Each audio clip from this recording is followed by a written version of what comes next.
The story begins in the desolate realm of the dead, a place known as Necropia.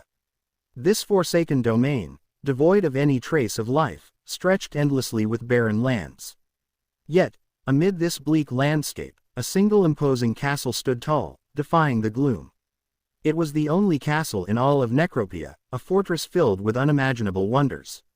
Inside, endless golden pillars gleamed, adorned with exquisite ornaments and murals, their beauty a stark contrast to the desolation outside. The grand marble hall sprawled beneath, while intricately crafted sculptures lined its walls, each a masterpiece of glorious detail. But among all these marvels, one stood supreme, the symbol of ultimate authority, the master of the realm itself. At the heart of Necropia, the absolute ruler reigned, the Death King Karnak. King Karnak, who had transcended all and mastered the very essence of death, came to a profound realization after a century: humans were never meant to wield such power. In his mortal days, Karnak had been the illegitimate child of a disgraced noble family.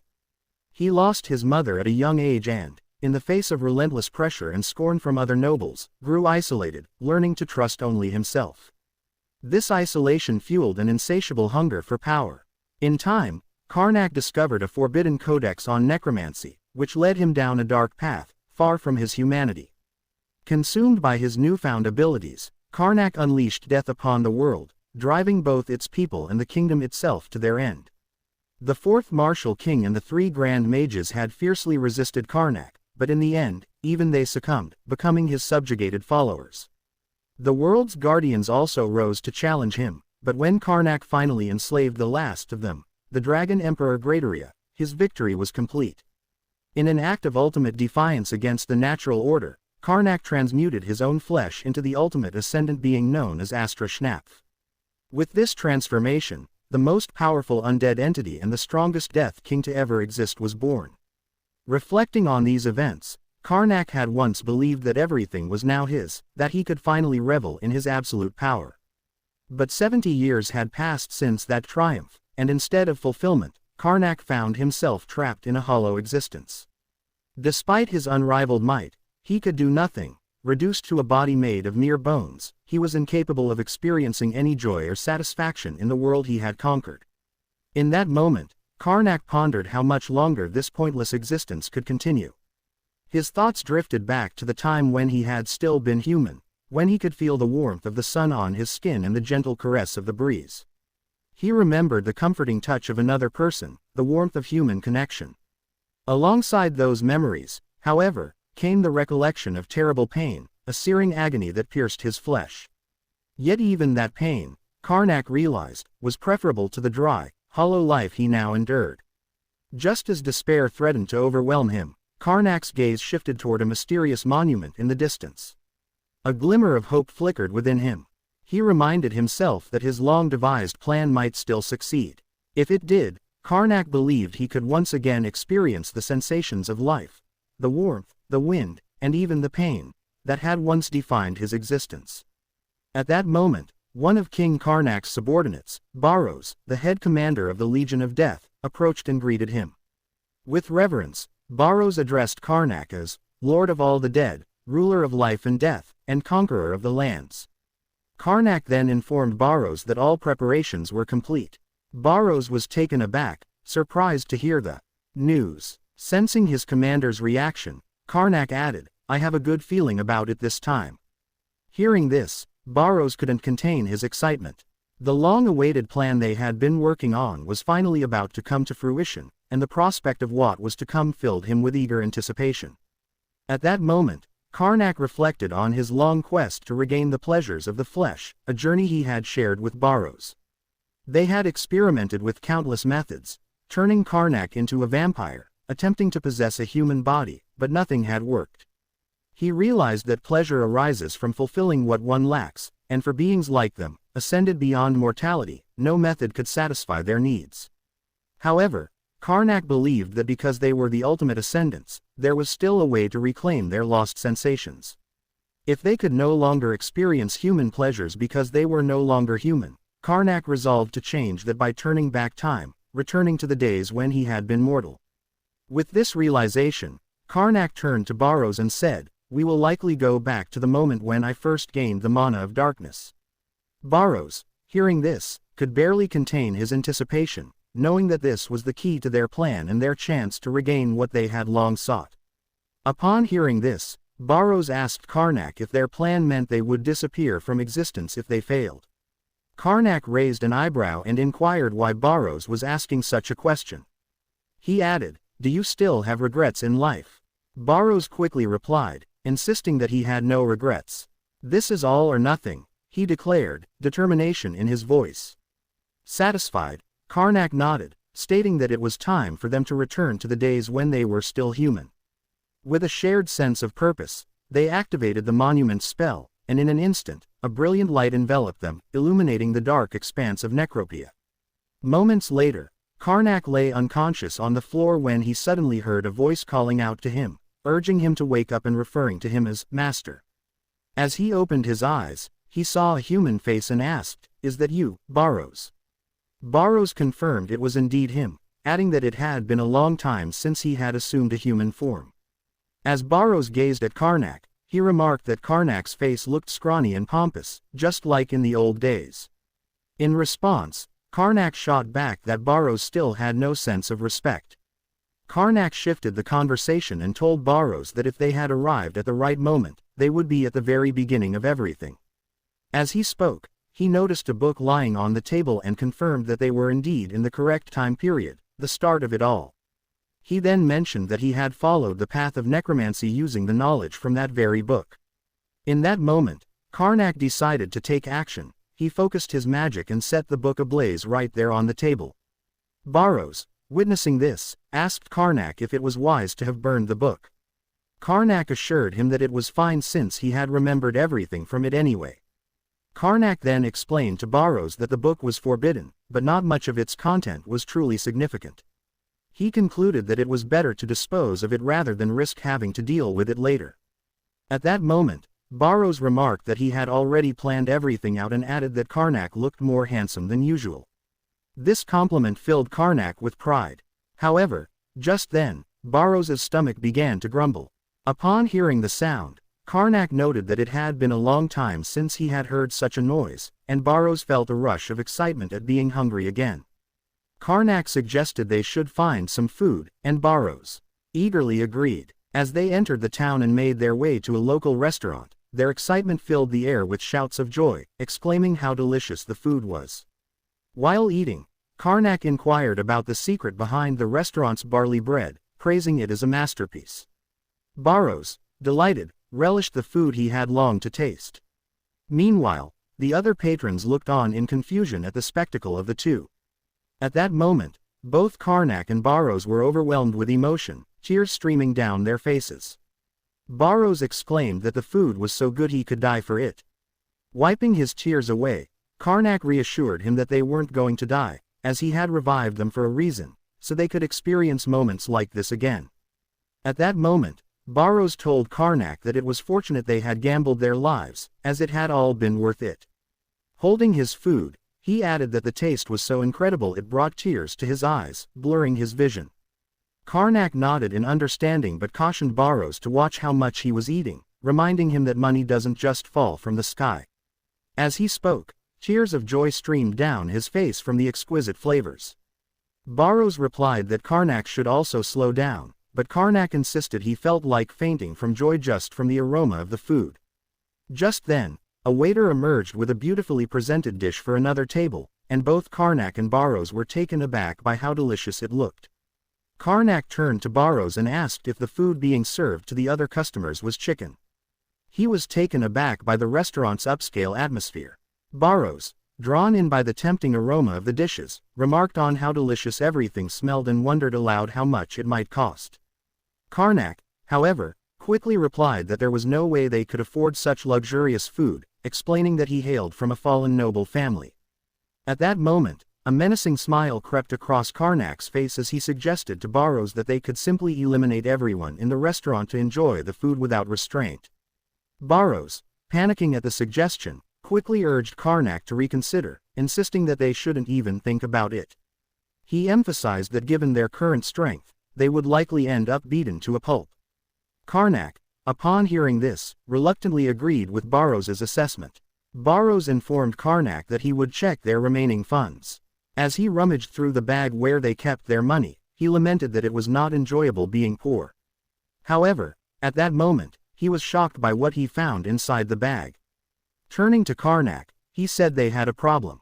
Concerned, Karnak asked him what the problem was. Baros then suggested that their time travel might have affected certain things.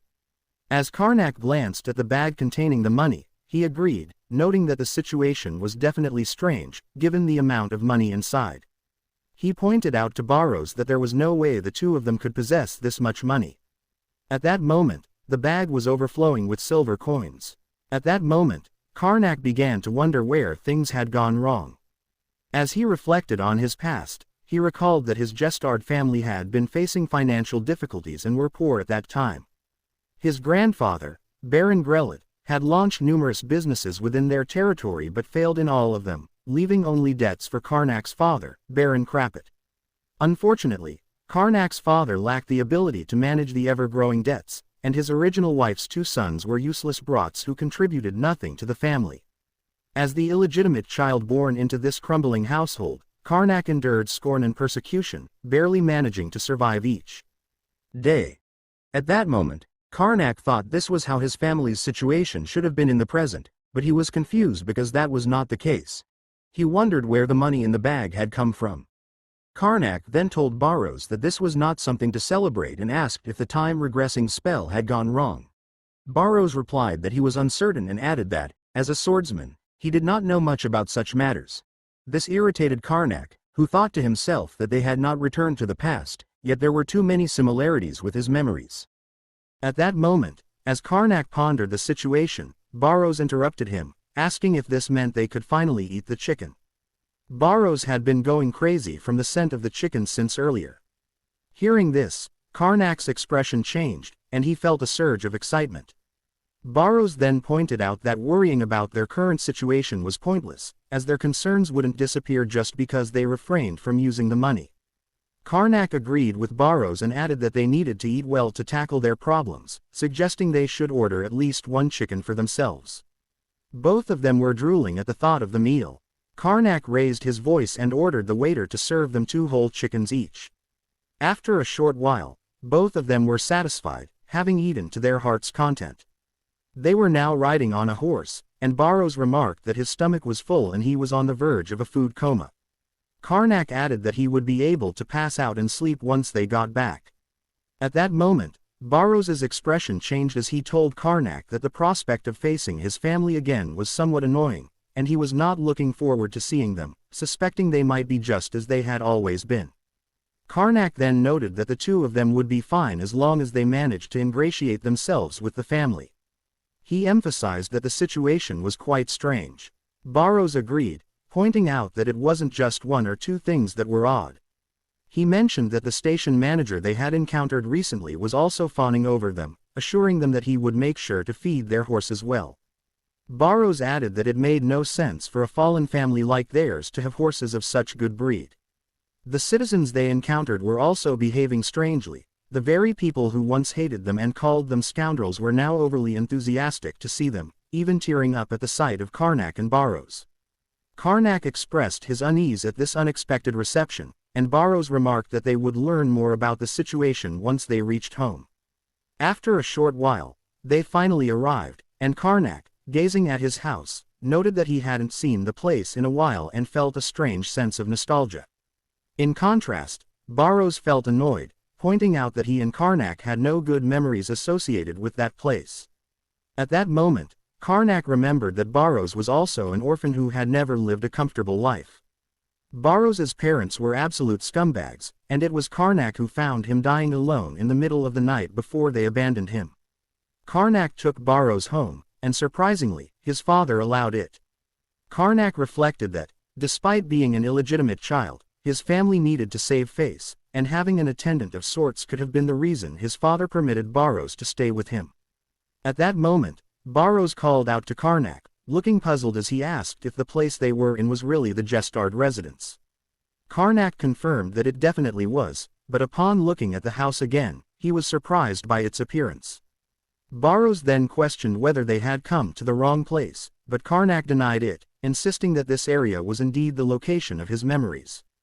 As Karnak observed his surroundings, he noticed the house was enclosed by a tall brick wall, featured a two-story building with a terrace, and was surrounded by an extensive garden. Everything he saw matched his previous memories of the house, except for one striking difference: the house was surprisingly splendid. Karnak then told Baros that it seemed the house had been completely spruced up, and he wondered where the money was coming from and how his family had acquired so much wealth when he clearly remembered them being poor in his previous life.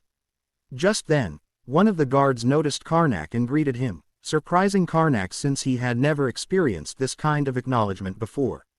Another guard quickly informed the first guard that he was not greeting Karnak correctly, and at that moment, they greeted him again, referring to him as their lord. Both Karnak and Baros were shocked, realizing that Karnak, who had once been treated poorly by everyone, was now being addressed as their lord. A few moments later, the two of them found themselves inside one of the rooms in the house, where a butler named Japel Plate informed Karnak that it had already been half a year since he had become the head of the family. Karnak and Baros were shocked to learn that Karnak had held this position for 6 months.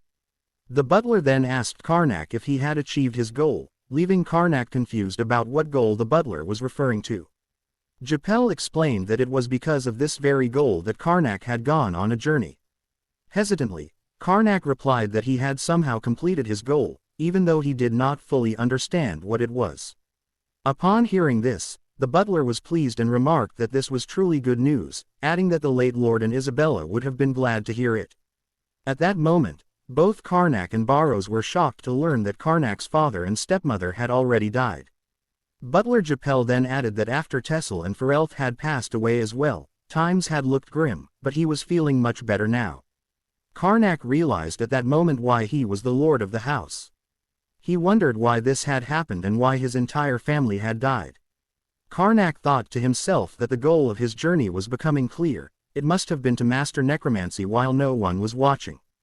At that moment, Baros whispered to Karnak, expressing disbelief that Karnak would reveal his goal so honestly to the butler. Karnak agreed, explaining that he must have fabricated some stories during his journey. He questioned why he would need necromancy in a situation like this. Japel, in a cheerful manner, asked what was troubling them. Baros then informed Japel that young Master Karnak was feeling exhausted from the long journey and suggested they continue the conversation the next day. Upon seeing Karnak sitting in the chair looking weary, Japel immediately apologized for not considering his fatigue and added that Karnak should rest well in his room for the day. After the butler left, Karnak and Baros high-fived each other, and Karnak praised Baros for a job well done. Baros then pointed out that while they had escaped for now, he was unsure of what to do next since everything the butler said was so new that he no longer knew what was happening. At that moment, Karnak reminded Baros that there was a method they could use in times like this, and Baros immediately understood what Karnak meant. Karnak told Baros that they both knew what they needed to prepare, urging him to hurry up so they could move and act while everyone was still asleep. Moments later, night had fallen, and everyone was asleep except for Karnak and Baros. They were now in Butler Japel's room, preparing to do something suspicious. Baros observed Butler Japel, whispering to Karnak that he was completely asleep. He then took out a bowl and informed Karnak that he had prepared the herbs, although it had taken him quite a while to gather the ingredients. Karnak then took the bowl and told Baros that it was time to commence the mind inspection. At that moment, he uttered the words, "Awaken my servant," and the bowl filled with herbs erupted in a burst of purple flames. The smoke that accompanied the purple flame wafted into Butler Japel's nostrils, causing him to rise while still unconscious. His body became enveloped in a blue magical flame, and he referred to Karnak as his master. Karnak then asked Japel to explain the entire process of how the Jestard family's finances had improved and how he had become the head of the household. Still unconscious, Japel spoke, informing Karnak that 4 years ago, while the second young master was training, he had coincidentally discovered a large copper mine. Both Karnak and Baros were taken aback by this revelation. Karnak remarked that he had always thought mines were just an excuse nobles used to conceal dirty money. Baros agreed, stating that while that was true, it seemed this was a genuine case where they had actually found a mine. Karnak then continued by asking Japel about the reason everyone in the family had died in such a short span of 4 years. Japel explained that the issue stemmed from the location of the copper mine, which was situated in the neutrality zone between the Jestard family and the Deventer family. Both families claimed the mine as their own, leading to a conflict that escalated into war.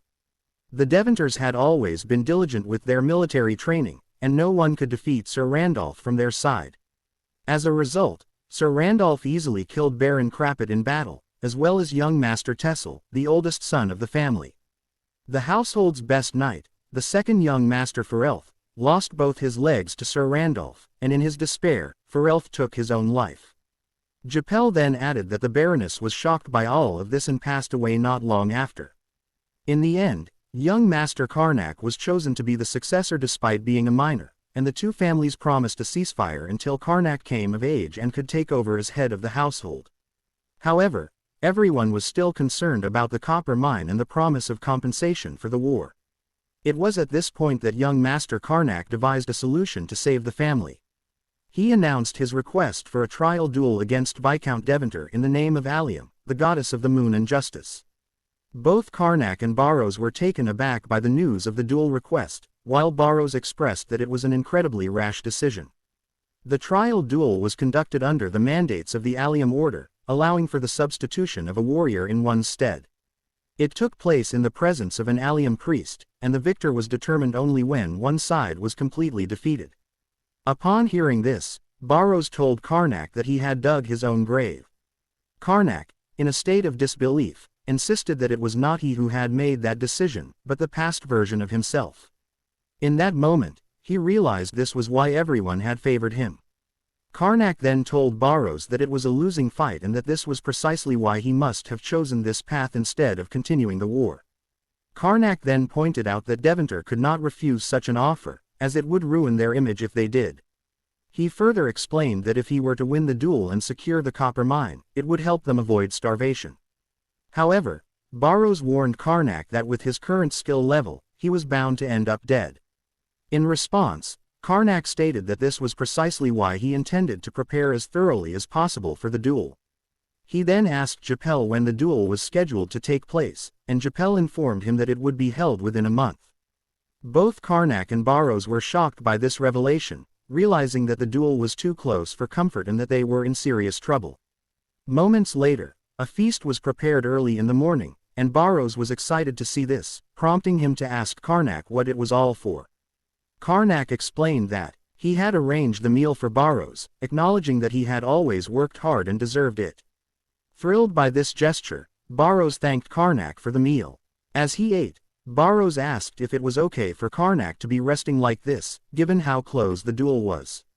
Karnak smiled at this concern and suggested that Baros could duel in his place. Upon hearing this, Baros stopped eating, realizing the true reason behind Karnak's kindness. Baros then told Karnak that he now understood that this was all just bribery, and he apologized, stating that he would not duel in Karnak's place. In that moment, Karnak begged Baros to reconsider, emphasizing that Baros had already defeated 3 of the 4 martial kings. However, Baros replied that he had achieved those victories thanks to Karnak's necromancy, asserting that he could not gain martial prowess from experience alone. He explained that it was as meaningless to learn advanced swordsmanship without arms as it was to think he could succeed without proper training. Baros added that, given a year to train, he might have been able to compete, but with the duel scheduled in just a month, he refused to participate in a fight he was certain to lose. Upon hearing Baros's refusal, Karnak took away the food Baros was eating and told him that since he wouldn't be participating in the duel, he could no longer enjoy this special meal. Baros immediately protested, telling Karnak not to be so petty. He suggested that Karnak could find someone in the Night Order to take his place. However, Karnak responded that he wouldn't be in this predicament if there had been anyone talented enough in the Night Order. Baros then pointed out that there was only one option left for Karnak, and that was to use necromancy. Baros, reflecting on their past, told Karnak that he now understood why Karnak had chosen to study necromancy. However, Karnak interrupted, pointing out that there was a serious issue: necromancy was forbidden. He then reminded Baros of an incident from their past when they were both on the run, pursued by people who had been promised a blessing from Allium if they managed to capture them. Fortunately, Karnak and Baros had been able to eliminate the entire household discreetly using necromancy. Despite their efforts, the priest of Allium singled Karnak out, convinced that he was a necromancer. Karnak was strong enough to stand his ground against the priest of Allium, managing to fend them off. During their time on the run, Karnak wondered how the priest had discovered his ability to use necromancy, especially since the book had clearly stated that no one should be able to detect it. However, after carefully reading the book, Baros informed him that this rule only applied to civilians, mages, and knights, while priests were an exception. Karnak was both confused and shocked to learn that such a condition existed. In the present, Baros remarked that their past had been truly tortuous, to which Karnak responded that it was the beginning of a legend. Baros then mentioned that he understood the plan for the upcoming duel, but Karnak clarified that the plan was to use necromancy discreetly while pretending to engage in normal combat. The issue, however, was that the judges for the trial duel would be priests of Allium, and Karnak feared that using necromancy in front of them would be repeating the same mistake from the past. He didn't want to live a life constantly on the run again. Baros suggested they should simply gather some money, escape, and that he would retrieve all the jewels and funds. Karnak responded to Baros, saying that running away would be a shameful act, especially since all the family members he despised were already gone, and the people there actually liked him. Hearing this, Baros questioned why Karnak was maintaining the good image, suggesting that Karnak could go ahead with it while Baros prepared a funeral for him. Karnak insisted that it wasn't an act and expressed frustration at Baros making him seem like a villain when he wasn't. At that moment, Karnak had an idea and told Baros to sit down and listen, as what he was about to propose might sound dangerous, but it was a brilliant plan. In the northern fort of Deventer, knights were training rigorously when a voice commanded them to halt, announcing that they would take a short break. The man giving the orders was Sir Randolph, the strongest knight of Deventer. One of the knights, Sir Bright, then asked Sir Randolph how the preparations for the upcoming trial duel were progressing. Sir Randolph, hearing this, replied that no preparations were necessary against someone as unskilled as Karnak. Sir Bright agreed but cautioned Sir Randolph not to let his guard down, suggesting that Karnak might have some sort of plan to counter him. Randolph grumbled that it was ridiculous for him to waste his time on a spoiled, foolish young master like Karnak, who knew nothing about the world. He assured Bright that there was nothing to worry about. Bright agreed, saying he didn't believe for a moment that Randolph would lose, but he still pointed out that the new lord, Karnak, must have some kind of plan when he requested the duel. Just then, both of them heard a man in the distance speaking with his customers. As they glanced toward the source of the voice, Bright mentioned to Randolph that it was just a merchant and noted that there had been an increase in outsiders around the front yard lately. He added that it was becoming a distraction before ordering the knights to resume their training. Meanwhile, the merchant smiled at the scene, as he was none other than Baros in disguise, spying on them. Baros thought to himself that it had been a smart decision to snoop around where Randolph was training. As he observed Randolph's techniques, Baros realized that while Randolph might be strong in combat, in a one-on-one battle, his opponent actually stood a chance of winning.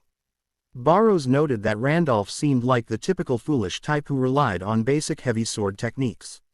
To make things even better, Randolph hadn't yet mastered battle aura. His movements were predictable, and this gave Baros a sense of confidence that it would work to his advantage. Baros acknowledged that despite Randolph's many weaknesses, a month might not be enough time to exploit them fully. As he was lost in thought, a woman approached from behind and asked why he was staring so intently at her brother, Randolph. Startled for a moment, Baros quickly composed himself, greeted the woman, and asked if she was indeed Randolph's sister. She confirmed this and repeated her question about his business with Randolph. Baros immediately replied that he was simply admiring the strength and vigor of the North's strongest knight. In that moment, Baros quickly shifted the conversation, telling Randolph's sister that their meeting was a coincidence, as he was a merchant selling handkerchiefs. He asked if she might be interested in one, adding that he would offer her a special price. As she examined the handkerchiefs, she found them appealing and remarked that they looked good. Baros complimented her, saying she had an excellent eye for quality. Though Baros was briefly worried that she might have caught on to his true intentions, he was relieved when she showed no sign of suspicion. Moments later, Baros returned to the Jestard estate and made his way to the personal drill hall to check on Karnak's training progress. Upon seeing Karnak, he called out that he had returned and asked how the stamina training was going.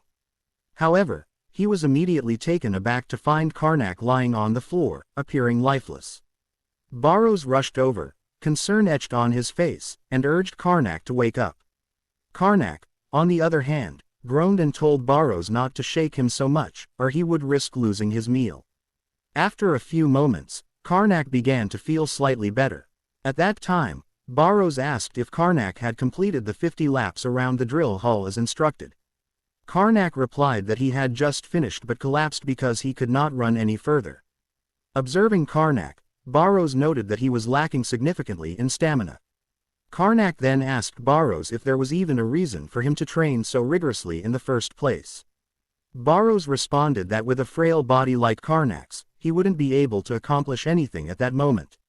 He reassured Karnak that the training was not meaningless and encouraged him to keep pushing forward. Still looking lifeless, Karnak insisted that he needed a break, but Baros refused, stating that they were going to begin the real stamina training right then. Karnak, surprised by this, asked what he had been doing all this time, to which Baros replied that he had just been undergoing rehabilitation. With a menacing smile, Baros added that the real training was about to start now. As time passed, Karnak had only 20 days left until the duel, and his training continued. The first task each morning was to ensure he had a filling breakfast. After that, Karnak would head to the drill hall to complete 100 push-ups, followed by 100 pole swings and 100 squats. Once he finished these exercises, he would take a short break. Despite looking lifeless after completing the workouts, the training had to press on. After the break, Karnak would eat another meat-heavy meal before resuming his push-ups, pole swings, and squats, repeating the process over and over. As time passed, only 15 days remained until the duel, and it was evident that Karnak had made significant improvements. He could be seen doing squats with 2 sacks of rice on his shoulders. At that moment, Baros approached and remarked that Karnak seemed to have finally built some stamina. Karnak responded that this was only to be expected after so much training, although he acknowledged that he still fell short compared to Baros. Just then, Baros informed Karnak that it was time to begin sword training. Karnak felt a surge of excitement at the thought of finally learning how to use a sword properly. Baros then instructed Karnak to hold the sword and, upon observing him, remarked that his grip was a mess. He noted that Karnak's hands were trembling and asked what he was staring at. Baros emphasized the need for Karnak to relax his shoulders while holding the sword, put more weight into his heels, bend his knees further, and tense his arms. Karnak thought to himself that Baros was quite strict. However, after correcting his posture, Baros finally said that Karnak was starting to look decent. He added that if Karnak could maintain this stance, he would not be beheaded in a single attack.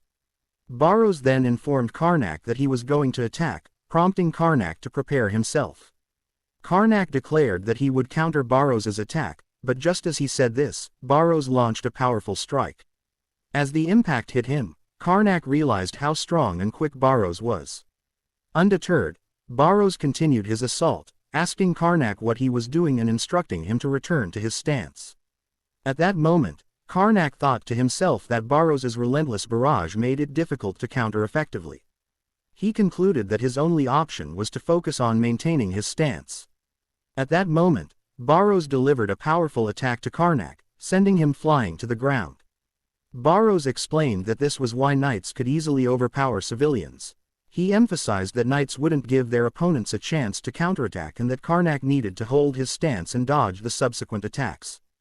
Karnak acknowledged Baros's point but admitted that even if he could maintain his stance, he wouldn't be able to dodge the next attack. Baros agreed with him but added that the goal of their training was to demonstrate Karnak's fighting spirit to Randolph.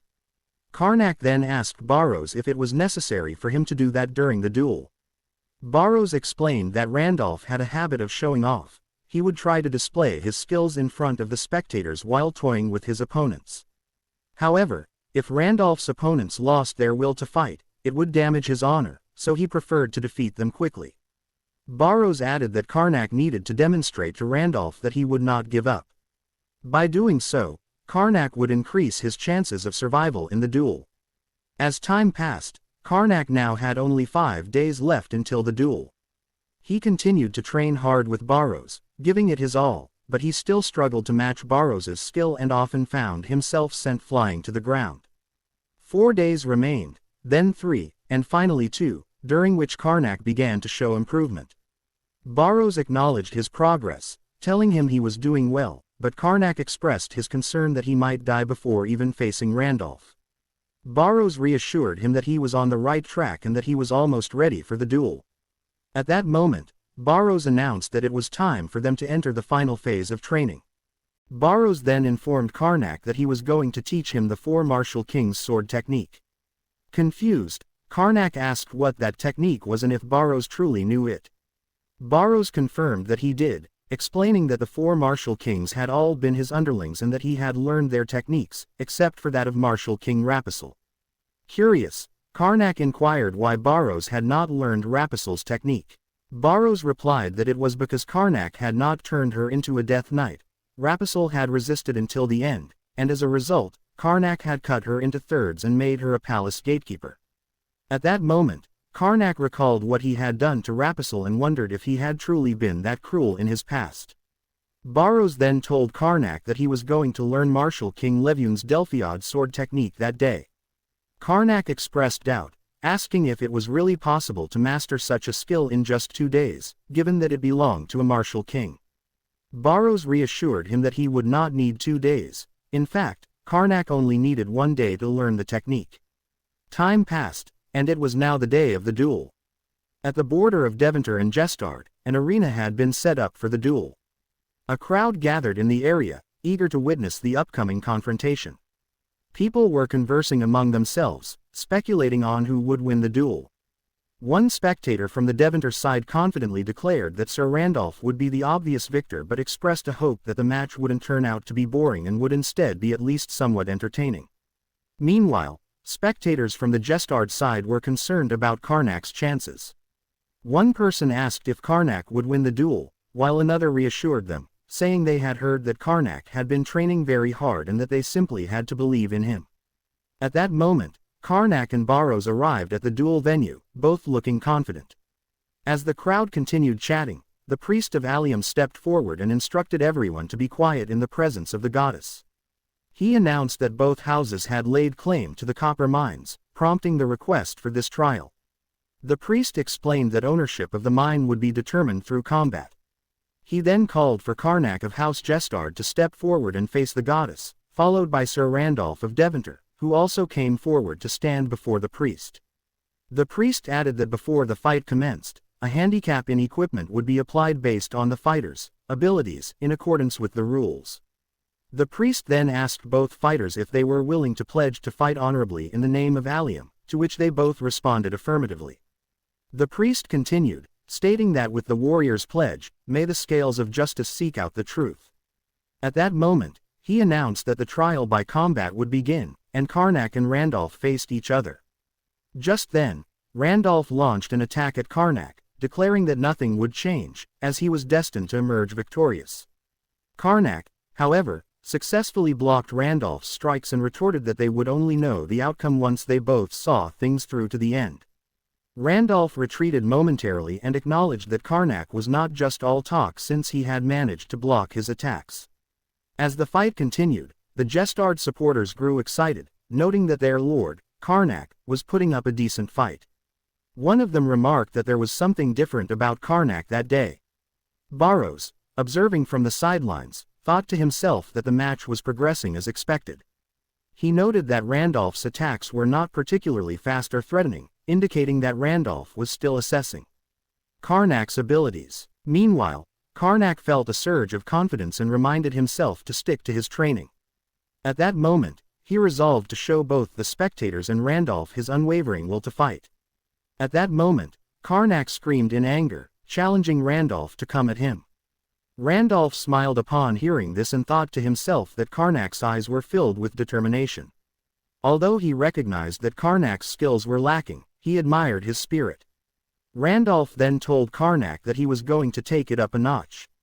As he increased his sword energy, Karnak felt a surge of panic, realizing that he would not be able to block the impending attack with his shield. At that moment, as Randolph prepared to deliver a powerful attack, Karnak rolled out of the way, successfully dodging the blow. Randolph was taken aback by the crude skill Karnak had just displayed. The audience, equally impressed and surprised, marveled at Karnak's ability to evade the attack. Some remarked that they had never seen such skill before, while others praised their lord Karnak for his dexterity. Seizing the moment, Karnak threw aside his shield and declared that Randolph was nothing, insisting he didn't even need it to face him. He added that Randolph was so slow he had momentarily thought of him as a turtle. Karnak then taunted Randolph, suggesting he should be embarrassed to be called a knight while resembling a muscular pig. Randolph, enraged by the insult, vowed to silence Karnak for mocking him. However, Karnak responded confidently, telling Randolph to do his worst, as it would not deter him. At that moment, Karnak assumed a stance that shocked Randolph. It was the stance of the Delphiod sword technique. The spectators gasped at the sight, realizing that Karnak had adopted a stance associated with one of the four martial kings. They were thrilled at the possibility that Karnak might have been training with the techniques of the martial kings. The people on the Jestard side now felt a surge of hope that their lord, Karnak, might be able to win. Meanwhile, Randolph smiled to himself, realizing he had almost fallen for Karnak's taunt.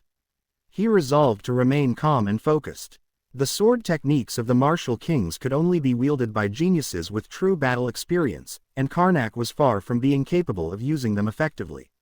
Randolph contemplated how Karnak had managed to learn the technique, but he believed it would not aid him in achieving victory in their fight. While Randolph acknowledged Karnak's effort in attempting to use the martial king's technique, he was confident that Karnak would not be able to defeat him that easily. Randolph pointed his sword at Karnak, declaring that he would enact justice in the name of Allium. Seeing Randolph glaring at him, Karnak felt a surge of panic, realizing that his current abilities might not be enough to take Randolph down. He recalled the time he had asked Baros whether it was possible to learn such a technique in just one day, given that it belonged to one of the four martial kings. Baros had assured him that he only needed to roughly copy the technique, but Karnak remained doubtful. Baros had further added that once this was over, Karnak wouldn't have to pick up a sword again. All he needed to do was demonstrate enough skill to convince everyone that he had been training, as their real plan lay elsewhere. Back in the present, Karnak questioned Baros about why he hadn't warned him that he would be beaten so badly by Randolph. However, he quickly changed his attitude, realizing that he still needed to focus on what needed to be done. Despite the pain and tears from the beating, Karnak defiantly told Randolph that this was nothing, insisting that it wouldn't be enough for Randolph to defeat the bloodline of House Jestard. Randolph, observing Karnak's battered state, couldn't comprehend his words. In that moment, Karnak declared that the sword of Jestard would never fall. As the battle continued, the spectators were moved by Karnak's actions and regretted having viewed him as incapable. The supporters from House Jestard were now emotional, shedding tears and expressing that even if Karnak was not the brightest, he was more than suitable to be their lord. Meanwhile, Baros wore a menacing smile, pleased that Karnak was avoiding direct hits and noting that all the time spent training him had paid off. He reflected on how Karnak had always had a knack for talking back, and even while being beaten, Karnak continued to taunt Randolph. Randolph, feeling increasingly irritated, thought to himself that he could not keep this up much longer. He then addressed Karnak, who was barely standing, and remarked that Karnak looked as if he were on his last breath, questioning why he was still talking back. Randolph charged at Karnak, declaring that it was time to end the fight. Baros, witnessing this, felt a surge of excitement and immediately shouted for Karnak to prepare himself. At that moment, Karnak wondered if this was indeed his time. He recalled Baros's words during training, where Baros had warned him that even if he could mimic the martial king's moves, without delivering a proper strike, everyone would see through his tricks. Baros instructed Karnak on exactly what he needed to do. He explained that Randolph would target Karnak's legs to end the fight, aiming to limit his movement. Baros emphasized that at the right moment, Karnak should shift into a defensive stance and stab his sword into the ground. Remembering this, Karnak followed the instructions precisely and successfully blocked Randolph's attack. Randolph was taken aback that a newcomer like Karnak could withstand his strike. Karnak recalled Baros's guidance to follow up by swinging his sword upward in a diagonal arc. As he executed this move, he switched his grip and struck again, managing to land a blow on Randolph and injure him. However, upon receiving the attack, Randolph laughed at Karnak and taunted him, asking if that was all he had. He added that a kitten's scratch would have been more effective. At that moment, Karnak felt the weight of the situation and wondered if this was the end for him. The spectators began to think that the fight was coming to a close. They murmured that miracles might not exist and that reality was both cruel and unfair. Randolph then told Karnak that he had let his guard down, certain that Karnak would be ridiculed by his peers. In response, Karnak asserted that he was risking his life in this duel, while all Randolph had to offer was mock concern. Karnak smiled darkly and told Randolph that the situation wasn't as dire as it seemed, adding that he wouldn't have to feel sorry for him afterward. Randolph was taken aback by Karnak's unsettling expression, and at that very moment, a black aura began to seep from the wound Karnak had inflicted earlier. Shocked, Randolph stared in disbelief as the eerie energy radiated from his body. The priest, witnessing the strange phenomenon, was equally stunned, while Randolph struggled to comprehend what the black aura meant, his confusion growing as the mysterious force continued to escape from him. Karnak shouted at Randolph, declaring that he didn't care what dirty tricks Randolph had up his sleeve, he was determined not to lose. With that, Karnak charged at Randolph. However, at that very moment, Randolph unleashed a powerful kick that sent Karnak flying backward. Confused, Randolph noticed that his legs seemed to move on their own. The audience gasped in shock, marveling at the immense strength displayed by a human. They began to wonder if the black aura surrounding Randolph was somehow under his control. At that moment, Baros raised his voice, accusing Randolph of using necromancy, calling it the power of the devil. The shock rippled through the crowd, and the priest quickly commanded the guards to defeat Randolph. Without hesitation, the priest and the knights charged at him, the priest demanding that Randolph cease his actions in the name of Allium. He declared that, to bring justice against unclean beings like Randolph, he must lay down his sword and surrender. But Randolph, bewildered by the accusations, instinctively swung his hand, unleashing a wave of black aura that hurled the priest and knights backward. The priest declared that this was undoubtedly necromancy and urged everyone to stop Randolph immediately. Meanwhile, Randolph, confused and disoriented, wondered what was happening to him and what Karnak had done. Karnak, observing the chaos with a smile, amplified the black aura surrounding Randolph, and in that moment, the dark energy began to engulf him entirely. One of the knights suggested to the priest that it seemed like Randolph was being controlled by a curse, but the priest responded that it was simply because Randolph lacked the skill to control the black aura. He grimly added that they had no choice but to kill Randolph when the opportunity presented itself. In a moment of panic, Randolph let out a desperate scream, and seizing the opportunity, the priest and knights swiftly struck him down, killing him instantly. After a few moments, the knights checked Randolph's lifeless body and informed the priest that he was no longer breathing. They asked what their next steps should be. The priest instructed them to send officials to Viscount Devonter's estate to conduct a thorough investigation into the matter. He then announced that a verdict had been reached. Since Devonter's fighter had called upon dark powers and used them during the holy trial, it was a disgrace to the name of their goddess. As a result, Karnak's fighter, Baron of Gestard, was declared the victor.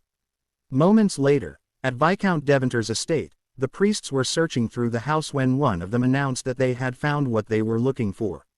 The priest revealed that there were blankets and cloaks bearing necromancy symbols, along with further evidence scattered throughout the estate. Randolph's sister, distraught, insisted to the priests that there was no way Randolph could have been practicing necromancy. She explained that all the items they had found were things they had recently purchased from a merchant. The priest then turned to her and questioned the suspicious bottle of medicine he had just discovered in Randolph's room. Randolph's sister, upon seeing the bottle, told the priest there was nothing suspicious about it, explaining that it was just a hair growth formula they had purchased from a merchant since Randolph had always been concerned about his hair loss. However, before she could finish, the priest interrupted her, stating that all these items were clear evidence of necromancy.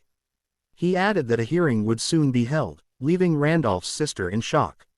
A few days later, at the estate of Jestard, Karnak asked Baros how he found the feast, noting it was a meal prepared for champions. Baros responded that it was incredible, far better than the food he had eaten during training, and he could feel chills just from enjoying the meal. Karnak nodded in agreement with Baros, remarking that the feast was indeed a celebration of their victory. Baros, still unsure, asked if it was really appropriate for them to indulge like this, but Karnak reassured him, mentioning that there was likely a similar feast happening in the town square.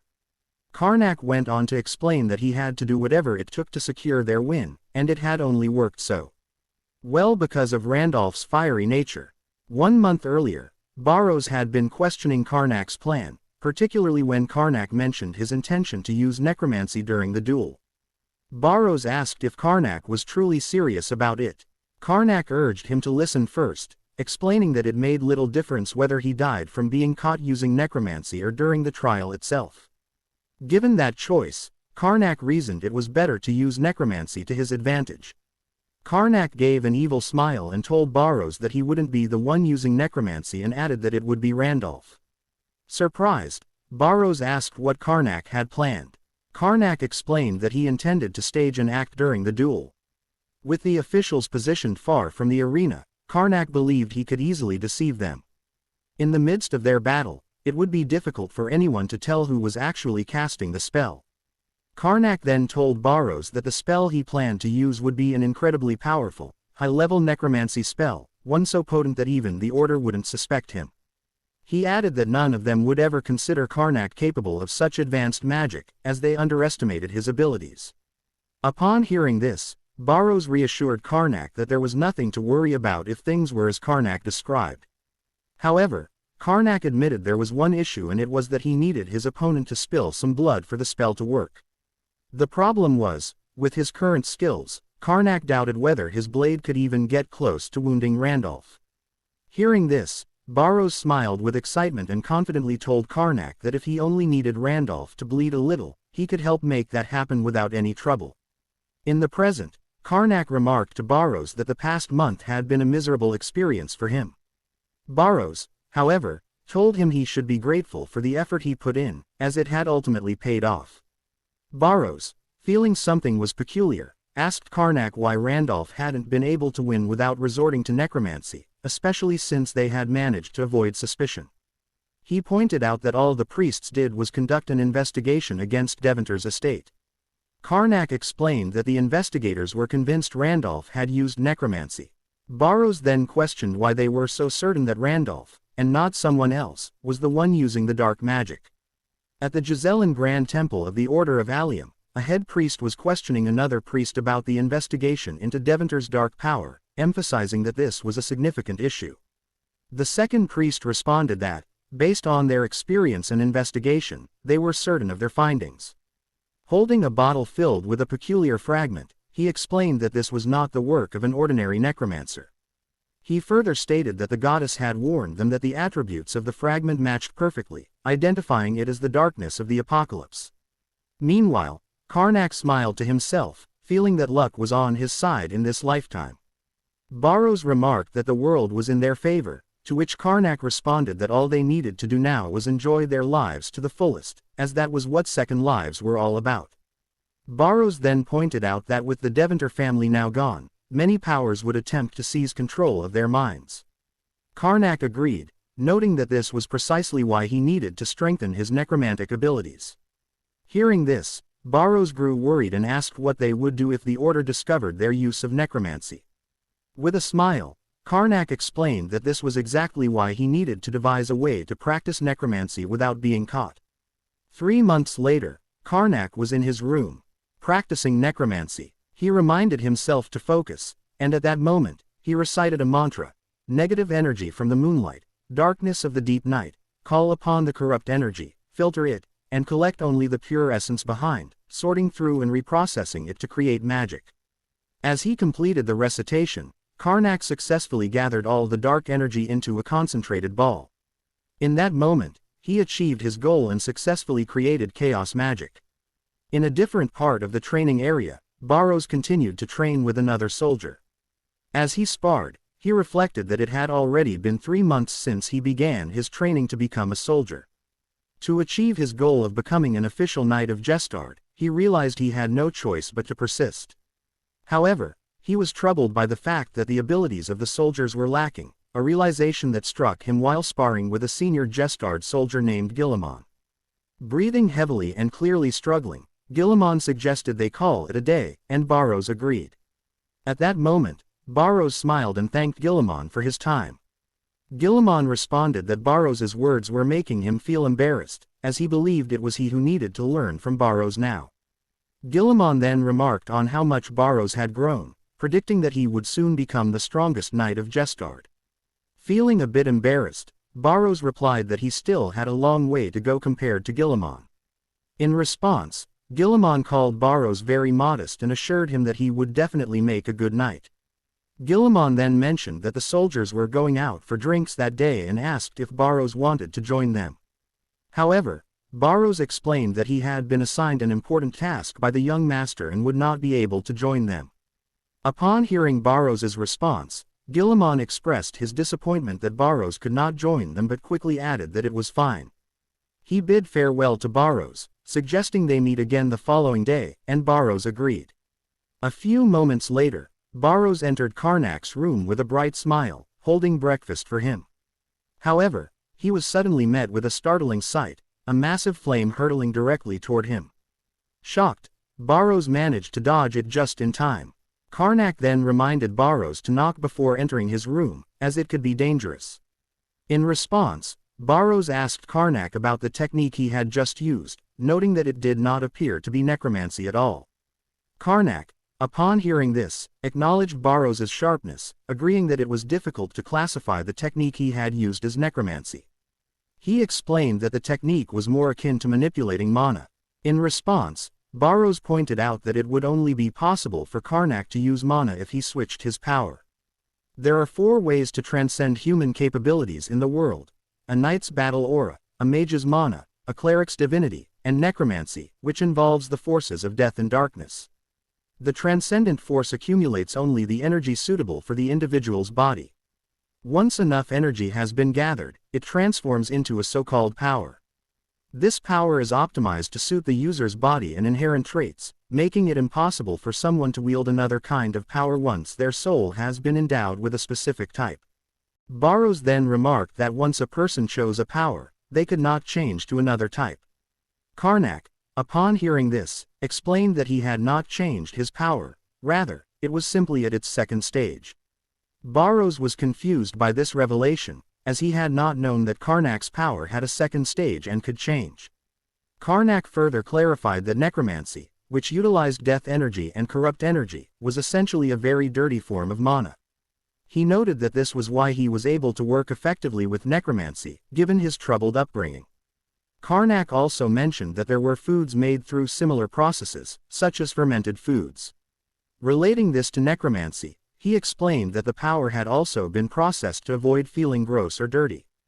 Karnak then explained that by filtering out originally negative emotions such as hate and grudges and retaining only the pure energy of darkness and death, he could transform it into mana. He told Baros that this process was how his chaos mana was formed, and its appearance was similar to that of normal mana. Baros then remarked that now that Karnak had mentioned it, chaos mana did feel closer to normal mana. Karnak responded that with this understanding, it would now be possible for him to pretend to be a mage. However, Baros asked if Karnak would be able to replicate the strength he had before with chaos mana. In response, Karnak explained that with too much power, a significant incident could occur, so all he needed now was enough strength to protect the territory. In the western forest of Gestard territory, a knight could be heard telling his comrades that they had successfully captured all the monsters in the mines.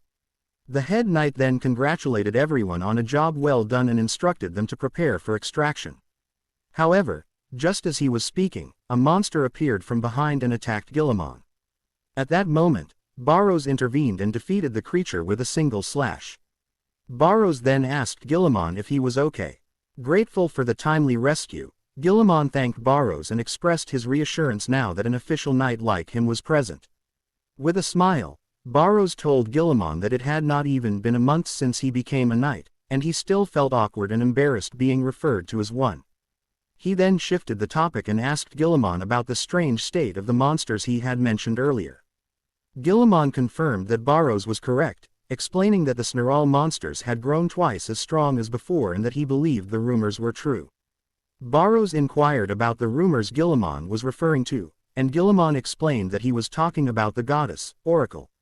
The Oracle of Destruction was sent down to the Order by the 7 goddesses who protect the world and humanity. Emptiness would open its mouth and spew forth the forbidden faith. This darkness would erase light and reap life. In time, hardships would emerge, and corrupted beasts would gain twisted power, causing the dead to awaken and wander the forsaken lands. The King of Death would descend, painting the world with blood and tears, becoming the harbinger of destruction. Following the goddess, Oracle, monsters from a nearby continent ran rampant, and necromancers became uncontrollable, leading to widespread chaos. In response, the continent's religious orders announced the Oracle to prevent further disorder and began to fight against these threats under the blessings of the goddess, seeking to protect the world. At that moment in Karnak's office, Baros told Karnak that there had been no Oracle before regression and asked why the past was continuously changing. Karnak, feeling annoyed, expressed frustration at their lack of information regarding the situation. Baros then pointed out that the rumors seemed to be about the two of them and asked Karnak if this was related to him. Karnak clarified that the time period did not align, explaining that the Oracle had occurred long before their regression. Baros, looking worried, remarked that this was why the Randolph incident had been swept aside so easily. He then questioned whether they needed to take action since the world was collapsing. Karnak then told Baros that there was nothing the two of them, being from the countryside, could do. He admitted that he did not know who the King of Death was in the current time but expressed doubt that the world could be destroyed so easily, noting that he and Baros had tried to prevent this before their regression. Baros replied that there were many heroes who would be able to figure out something regarding the situation. Karnak agreed, suggesting they trust the forces of the world and simply stay in their territory to enjoy the life they were currently living. 7 days later, a man from the Order of Latiel, the goddess of the sun, came to meet Karnak. He expressed his desire for Karnak's cooperation in a pressing matter, while Karnak and Baros looked troubled by the situation and thought to themselves that they were in trouble. The man then revealed that they had discovered a necromancer who had been active in Departh City and had fled to Gestard. They believed the necromancer was hiding in the nearby forest, so the man requested a guide who was familiar with the area.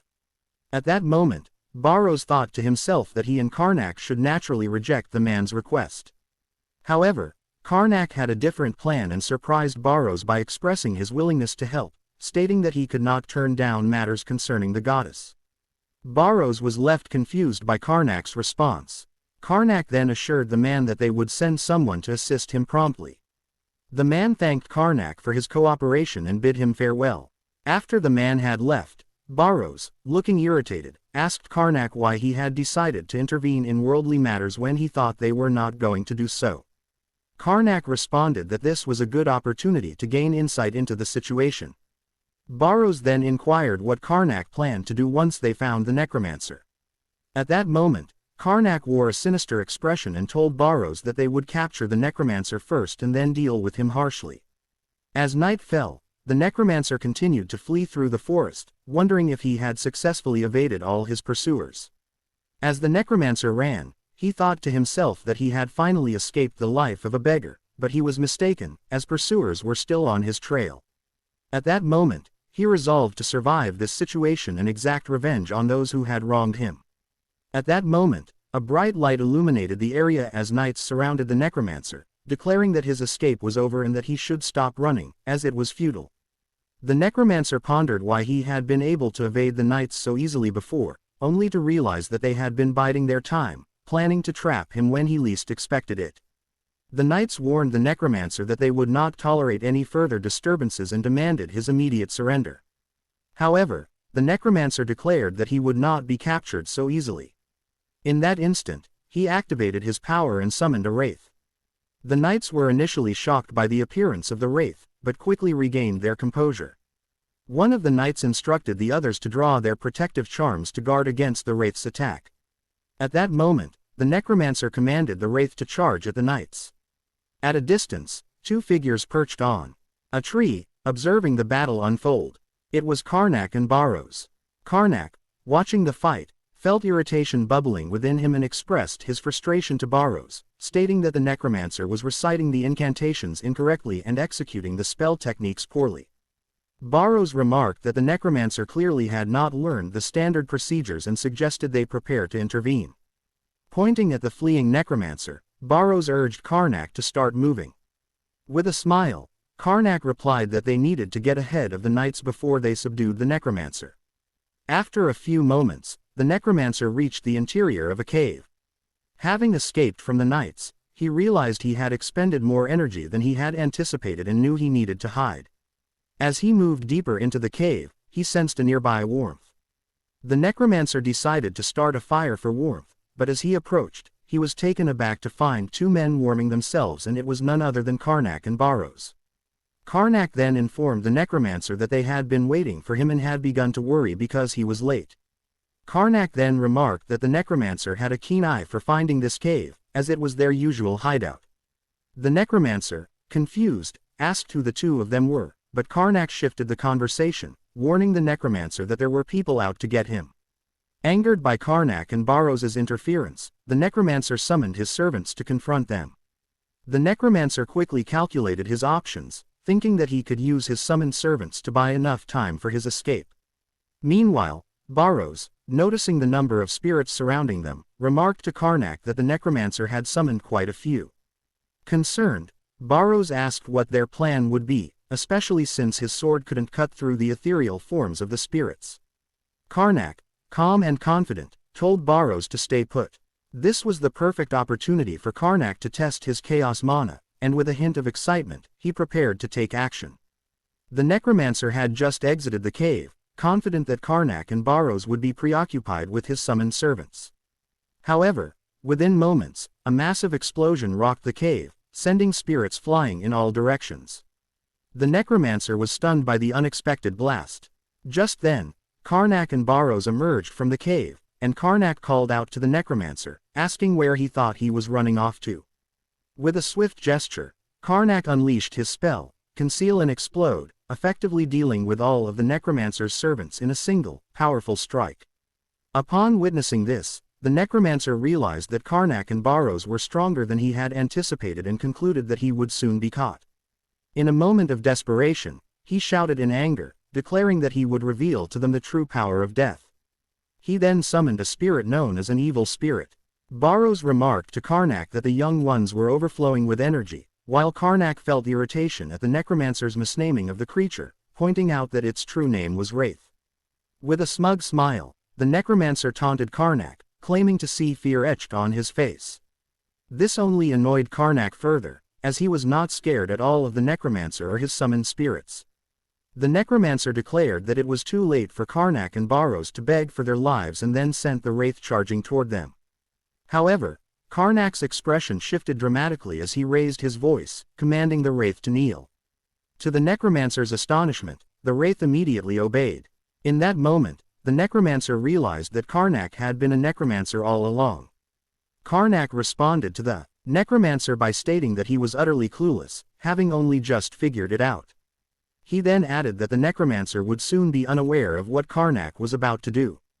With that, Karnak raised his hand and cast the spell Misdirection **. In an instant, a massive green hand enveloped in aura materialized above the necromancer and swiftly grabbed him, preventing any chance of escape. Moments later, the necromancer fell unconscious. At that moment, Karnak cast a spell, enveloping the necromancer in a blue aura, placing him under Karnak's control. Karnak then commanded the necromancer to get up, and the necromancer complied without hesitation. Karnak then asked the necromancer how he had acquired his necromancy powers. The necromancer replied that it was merely a stroke of luck. He explained that he was drowning his sorrows in the streets as usual when suddenly a darkness from an alley engulfed him. An unknown power began to course through his body, and in that moment, the necromancer realized it was the authority of the apocalypse, as foretold by prophecy. The necromancer then added that with such power available for the taking, he did not hesitate for even a second. He explained that using the powers was easy, which allowed him to grow stronger. Additionally, he mentioned that with his newfound abilities, he killed all the people he disliked.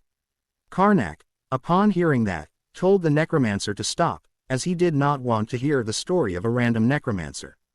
Baros then asked Karnak if he was planning to mind control the necromancer and make it look like the necromancer had killed himself with his own dagger.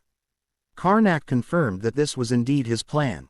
Moments later, the necromancer was dead, and Karnak approached him to start absorbing his powers.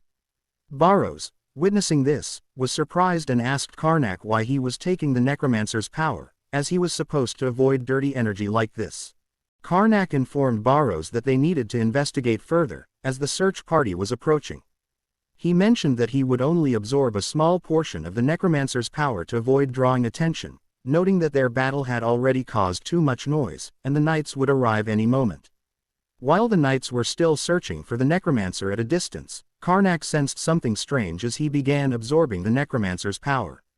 Baros, noticing this, asked if Karnak was all right.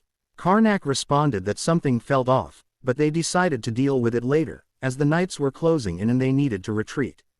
A few days later, Karnak and Baros met at the office, where Karnak had placed a special barrier around them to ensure their conversation remained private. Seeing the barrier, Baros questioned whether it was truly necessary, wondering if the situation was serious enough to warrant a soundproof shield. Karnak, with a grave expression, explained that this was no ordinary matter. He had taken a closer look at the power he had absorbed the other day. Baros, intrigued, asked if Karnak had discovered anything.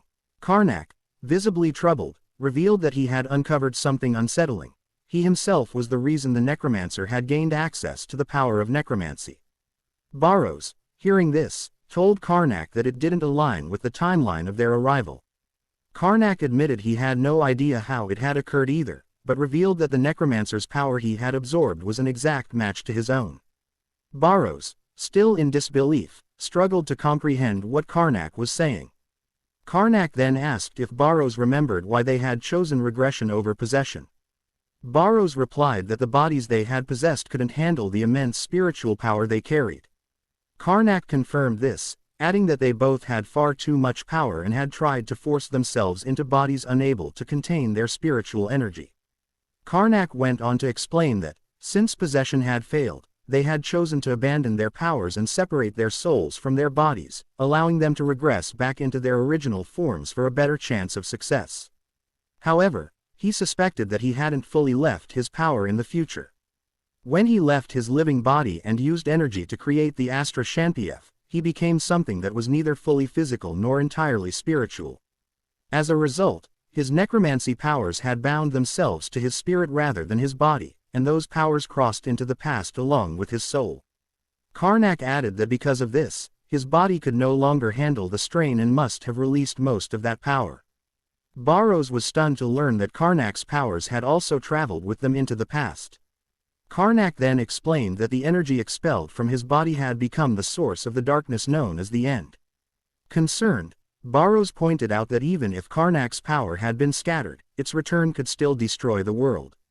He silently reflected that their current life was now doomed, and it seemed hopeless. Baros then suggested that perhaps Karnak could simply recall the powers that had been released. Karnak, looking perplexed, explained that it wasn't that simple. Just as a coin dropped on the ground wouldn't return on its own, his scattered powers couldn't be easily summoned back. Baros, feeling overwhelmed and unsure of what to do, told Karnak that they were doomed because of his actions. Karnak admitted that he had already ruined the world once and was on the verge of doing it again, expressing deep regret over the situation. He then stated that the outcome was clear and they had to find a way to fix it. Baros, frustrated, remarked that he had thought they were going to live an easy life and now asked Karnak what their next steps would be. Karnak responded that he needed to investigate the other manifestations of the darkness known as the End. Exhausted, Baros sighed, saying it looked like they were back to living out of sacks.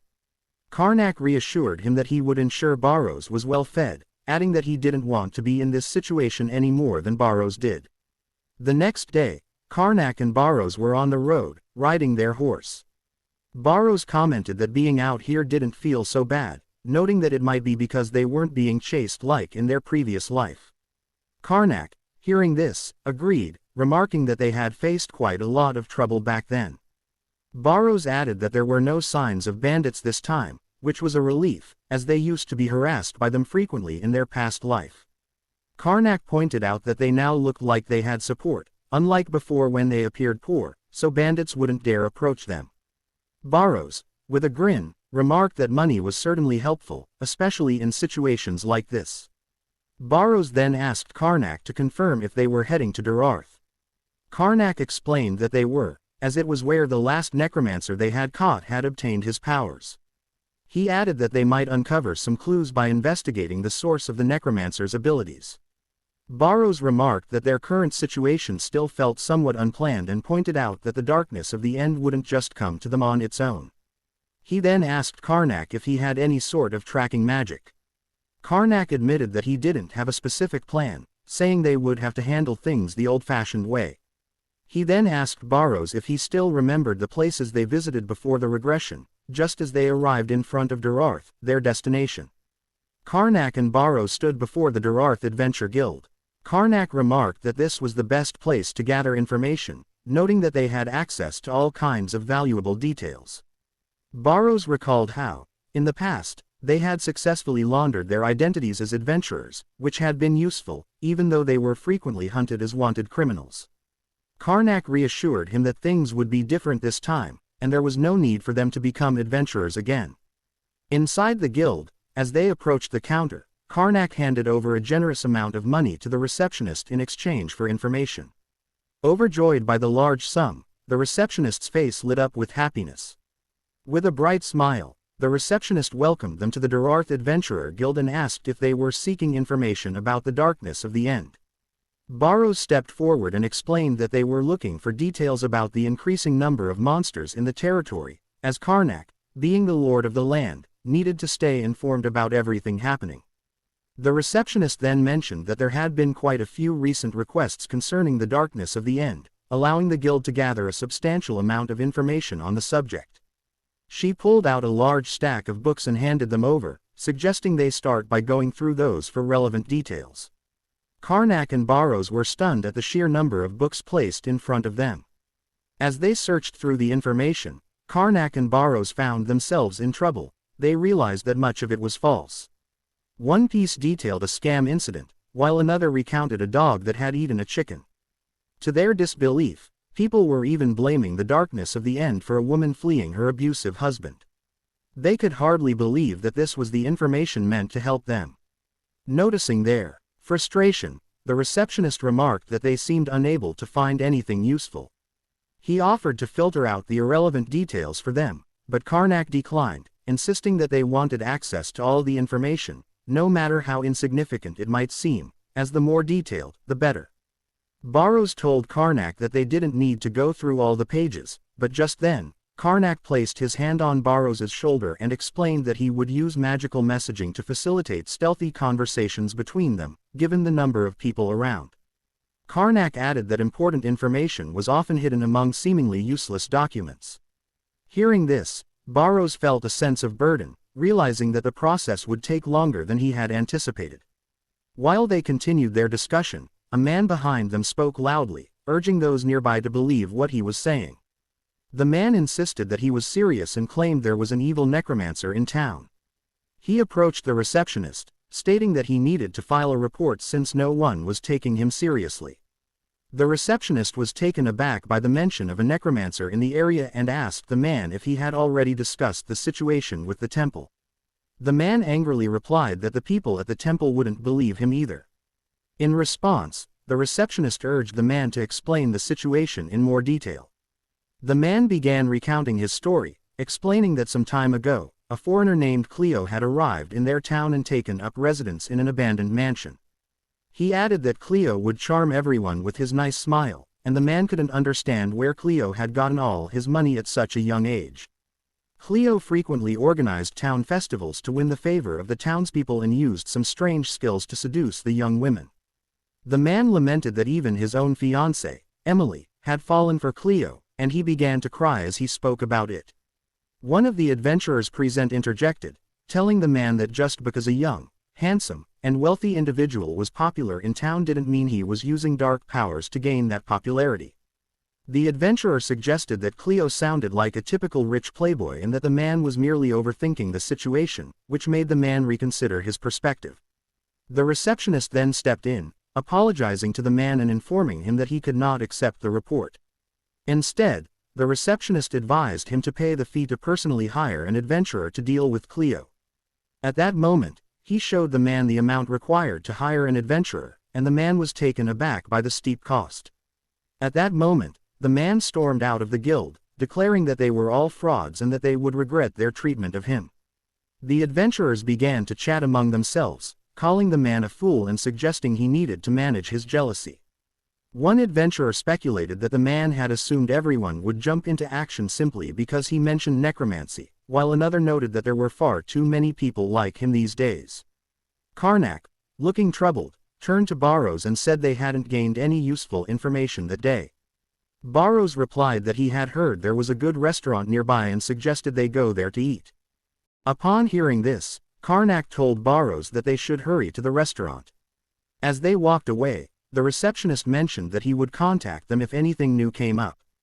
Outside the guild, Baros called out to Karnak, pointing out that the person mentioned earlier, Cleo, sounded suspicious, and Karnak agreed. Baros wondered why someone like Cleo, who was rich and handsome, would choose to operate in a small town instead of the city, which didn't make sense to either of them. Karnak then suggested that there was only one reason Cleo would target innocent country girls: he was after the souls of virgins. Karnak added that it must involve some kind of dark magic and insisted they should hurry to investigate the situation. Moments later, Karnak and Baros arrived in the town, and upon reaching their destination, Baros remarked that this must be the place and asked Karnak for his thoughts. Karnak activated his magic, and they soon noticed that the town was surrounded by a barrier that was exceptionally well crafted. He noted that even a high-ranked priest would struggle to detect this barrier, indicating that the person responsible for it was highly skilled. Karnak suggested they investigate to determine whether the creator of the barrier was involved with the darkness of the end, although he also acknowledged that the individual might simply be an ordinary necromancer. As he spoke to Baros, a man approached and called out to them. Karnak and Baros turned to see a priest coming toward them, surprised to find a priest in this area. The priest introduced himself as Alias, a rank 1 inquisitor of the Earth Order that serves Hadoba, and expressed his pleasure in meeting Karnak and Baros. They were taken aback to learn that he held the rank of 1, indicating he was a high-ranking priest. Baros then introduced Karnak as Baron Karnak of Jestard and mentioned that he himself was a family knight named Baros. Noticing that they were not adventurers, the priest asked them what brought them to this area. Karnak then spoke up, explaining to the priest that he had heard some strange rumors while passing through, and the two of them wanted to take a look around. The priest, excited by this, asked if they could do him a favor, emphasizing that it was for the goddess and nothing strange, expressing his enthusiasm. Baros inquired about the favor, and the priest explained that he was not yet certain, but there was a possibility that a necromancer was hiding in the town where he lived. Karnak was surprised to learn that the order had also heard about this, and both he and Baros began to panic. Karnak remarked that what the priest had mentioned was serious, and Baros asked the priest why he was alone if the situation was indeed dangerous. The priest explained that the order would not take action without concrete evidence, as they did not believe there was a necromancer in the town, given the prevalence of false information these days. Karnak noted that the situation was suspicious and emphasized that it was a matter of relative importance. The priest then added that in a countryside town like this one, it was not difficult to be considered rich and handsome compared to the city. A person could easily acquire such a reputation with just a little more money than others and by avoiding excessive tanning. This was why the priest was attempting to address the situation on his own. The priest glanced at Baros and noted that his sword and armor appeared fairly worn, and Baros had a well-trained physique. This led the priest to conclude that someone like Baros could not be weak. Excited by the realization that both Karnak and Baros seemed skilled, he expressed his confidence that they would be of great assistance to him. The priest added that with their presence, he would be able to cast his spells more effectively. Karnak and Baros, unsure of how to respond, found the situation frustrating but realized they had no choice but to accompany the priest, as they needed to investigate some matters themselves. The priest, filled with excitement, wondered why Karnak and Baros were just standing there, while Baros contemplated what might happen if he discovered that Karnak was also a necromancer. Karnak then thought to himself and mentioned to Baros that if that were to occur, he would simply use his magic to erase the priest's memories. Baros, upon hearing this, remarked that Karnak was quite evil and suggested they should avoid such a scenario, noting that he had yet to find anyone who remained sane after experiencing that magic. At that moment, Karnak changed his expression, shook the priest's hand, and assured him that, as children of the goddess, they would be willing to help. The priest, upon hearing that, was happy and thanked Karnak, wishing blessings from the goddess for him and Baros. He then informed them that he would take Karnak and Baros to the town church first. Moments later, the three of them arrived at the town church, where the head priest, Grotz, greeted them warmly and welcomed them to the Church of Wind. When they inquired about the supposed necromancer in the town, Grotz explained that Cleo had been of great help to the community and emphasized that he was completely unrelated to necromancy. Grotz further mentioned that another priest had stopped by earlier but had left shortly after, expressing disappointment that the three of them had traveled all the way to the town for nothing. The priest, upon hearing this, reassured Grotz that it was fine and considered it a good thing that they had come for nothing, as it meant no one was in danger. He felt relieved by Grotz's words. In response, Grotz agreed with the priest and mentioned that while he couldn't offer much, he encouraged them to make themselves comfortable during their stay in the town. He then offered to guide them to their rooms. Meanwhile, in a different location, a butler entered the room where Cleo was and informed him that a message had arrived from the town, adding that another person from the order had come to investigate. Cleo, upon hearing this, instructed the butler to report to him immediately if anything seemed amiss, to which the butler agreed. Holding a glass of wine, Cleo felt irritated by this information, thinking to himself that he was tired of these kinds of people continually coming to the town. Meanwhile, Grotz had shown the three to their respective rooms and wished them a good rest before leaving. After Grotz departed, Karnak turned to the priest and remarked that even the church members had very positive opinions of Cleo, suggesting that perhaps the entire town had been deceived by him. The priest, upon hearing Karnak's remark, agreed that it was true and added that interrogating others about Cleo would be pointless. He explained that they would need to meet Cleo directly. Surprised by the priest's intention to visit Cleo's mansion, Karnak asked if the priest planned to interrogate him. The priest replied that there was a much more effective method than that and assured Karnak and Baros that they simply needed to follow his plan. Moments later, night had fallen, and Cleo was preparing to go outside to meet his unexpected guests, Karnak, Baros, and the priest. As he walked through the hallway, a maid still working noticed him and asked where he was going that night. In response, Cleo cast an unknown spell on her and told her that he was on his way to meet some unwanted guests, assuring her that she need not worry and should instead go get some rest. The maid, hearing this, replied that she would see him again the next day and wished him a good night. As she walked away, Cleo smiled at her and thought to himself that he had not realized how effectively the charm spell could work. He was astounded by the fragility of the human mind. Cleo suddenly remembered that it had taken him nearly 6 months to prepare everything for the demon summoning, and he felt it was finally time for his efforts to bear fruit. However, just then, another obstacle had arisen. He was relieved that he had set up a detection barrier and decided he would simply talk to the intruders and send them on their way. As he approached, he discovered that the situation was not what he had anticipated. He found the three of them in the act of stealing his possessions. Cleo then demanded to know who they were and what they were doing. One of them, realizing they had been caught, asked Cleo if he was the rumored young master from the estate.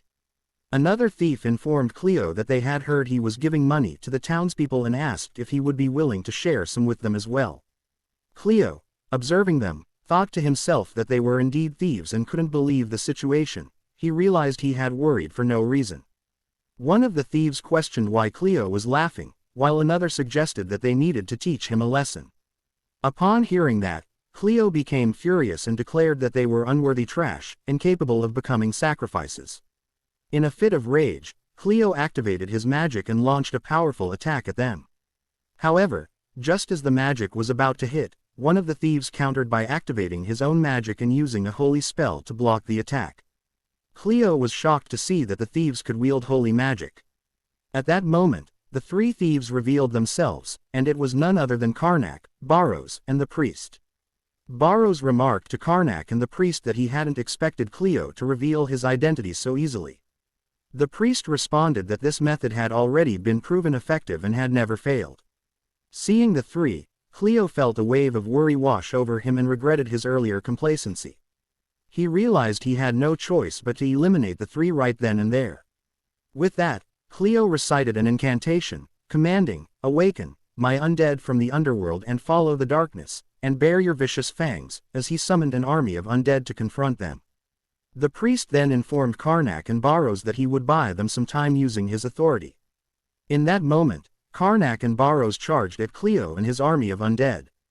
As they fought, Baros easily dispatched the undead, and Karnak performed just as well.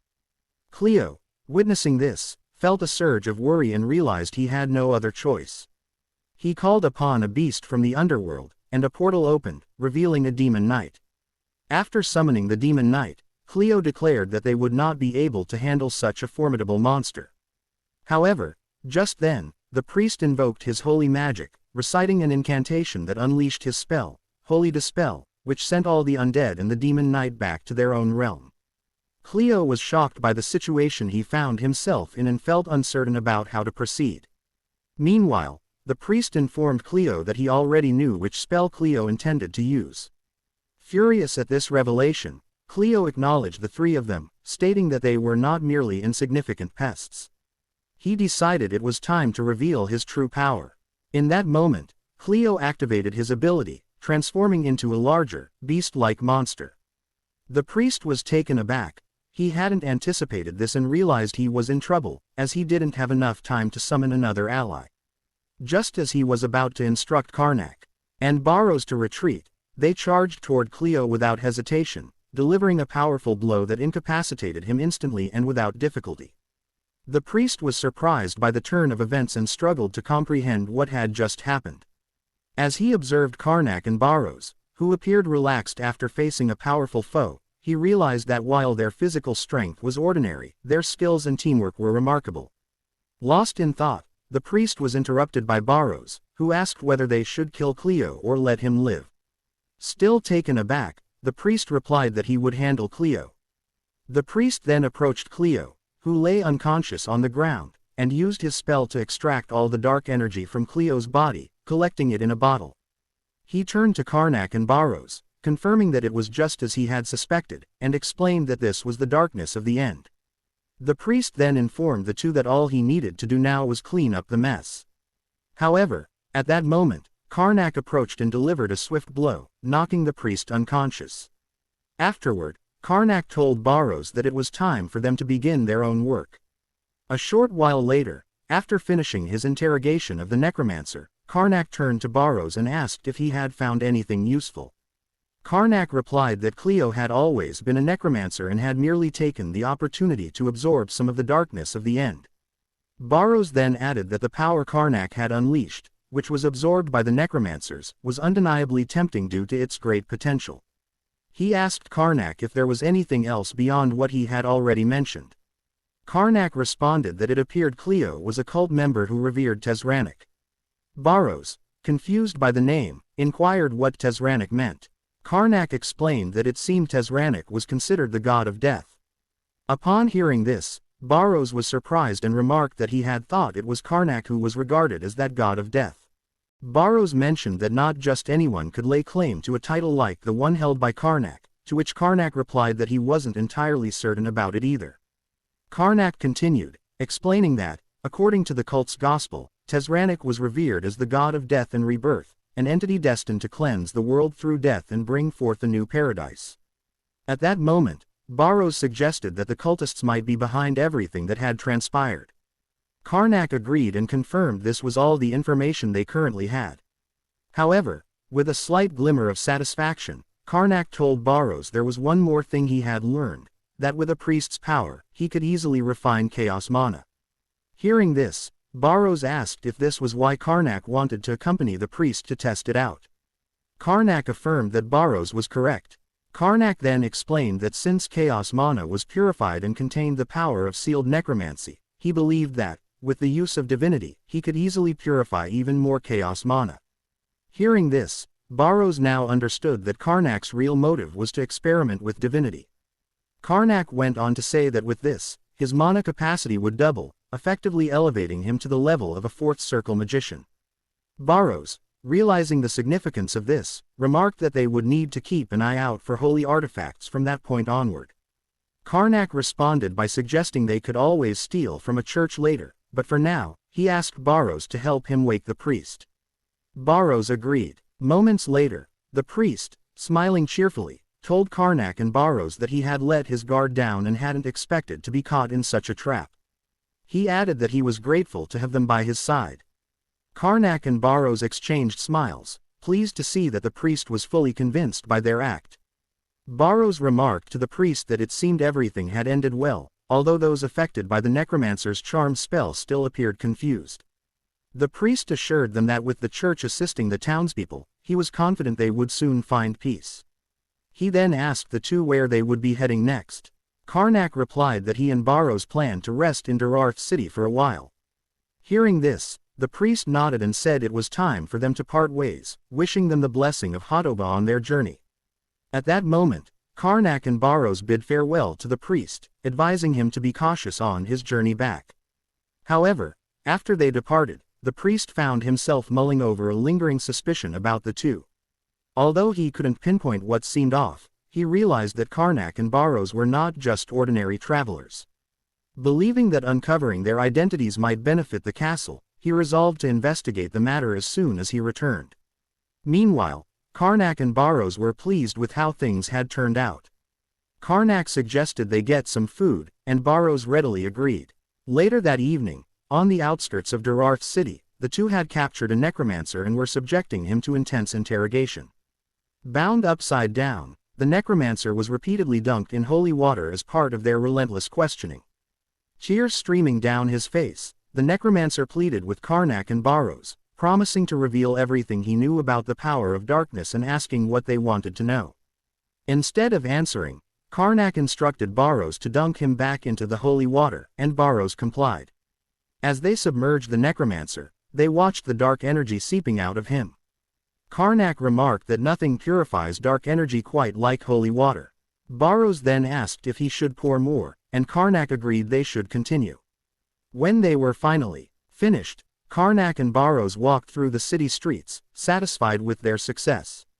Karnak noted that they had absorbed a great deal of the necromancer's power and commented that Hatoba was certainly favoring them, as things were going remarkably well. Baros told Karnak that he would contact the order to handle the aftermath, adding that they had apprehended quite a few necromancers that day. He mentioned his surprise when Alias, the priest, had sought their help, considering they had never met before. Karnak explained that it simply showed how desperate the church was for assistance. He added that the priest and church had likely conducted their own investigation after the Gelfa town incident. Karnak went on to say that any search into their past would reveal only that he had lost his family to necromancers, making him appear the least likely person to be hunting them for any ulterior motive. Karnak continued, saying that this situation actually worked to their advantage. The church would bring them important cases for free and supply them with valuable holy relics, leaving Karnak with no complaints. He noted that, in addition to these benefits, he and Baros had the freedom to handle things in their own way. Baros then told Karnak that it was about time for them to head back, but Karnak replied that it wasn't quite time yet. Puzzled, Baros asked if Karnak wasn't planning to gather every scattered piece.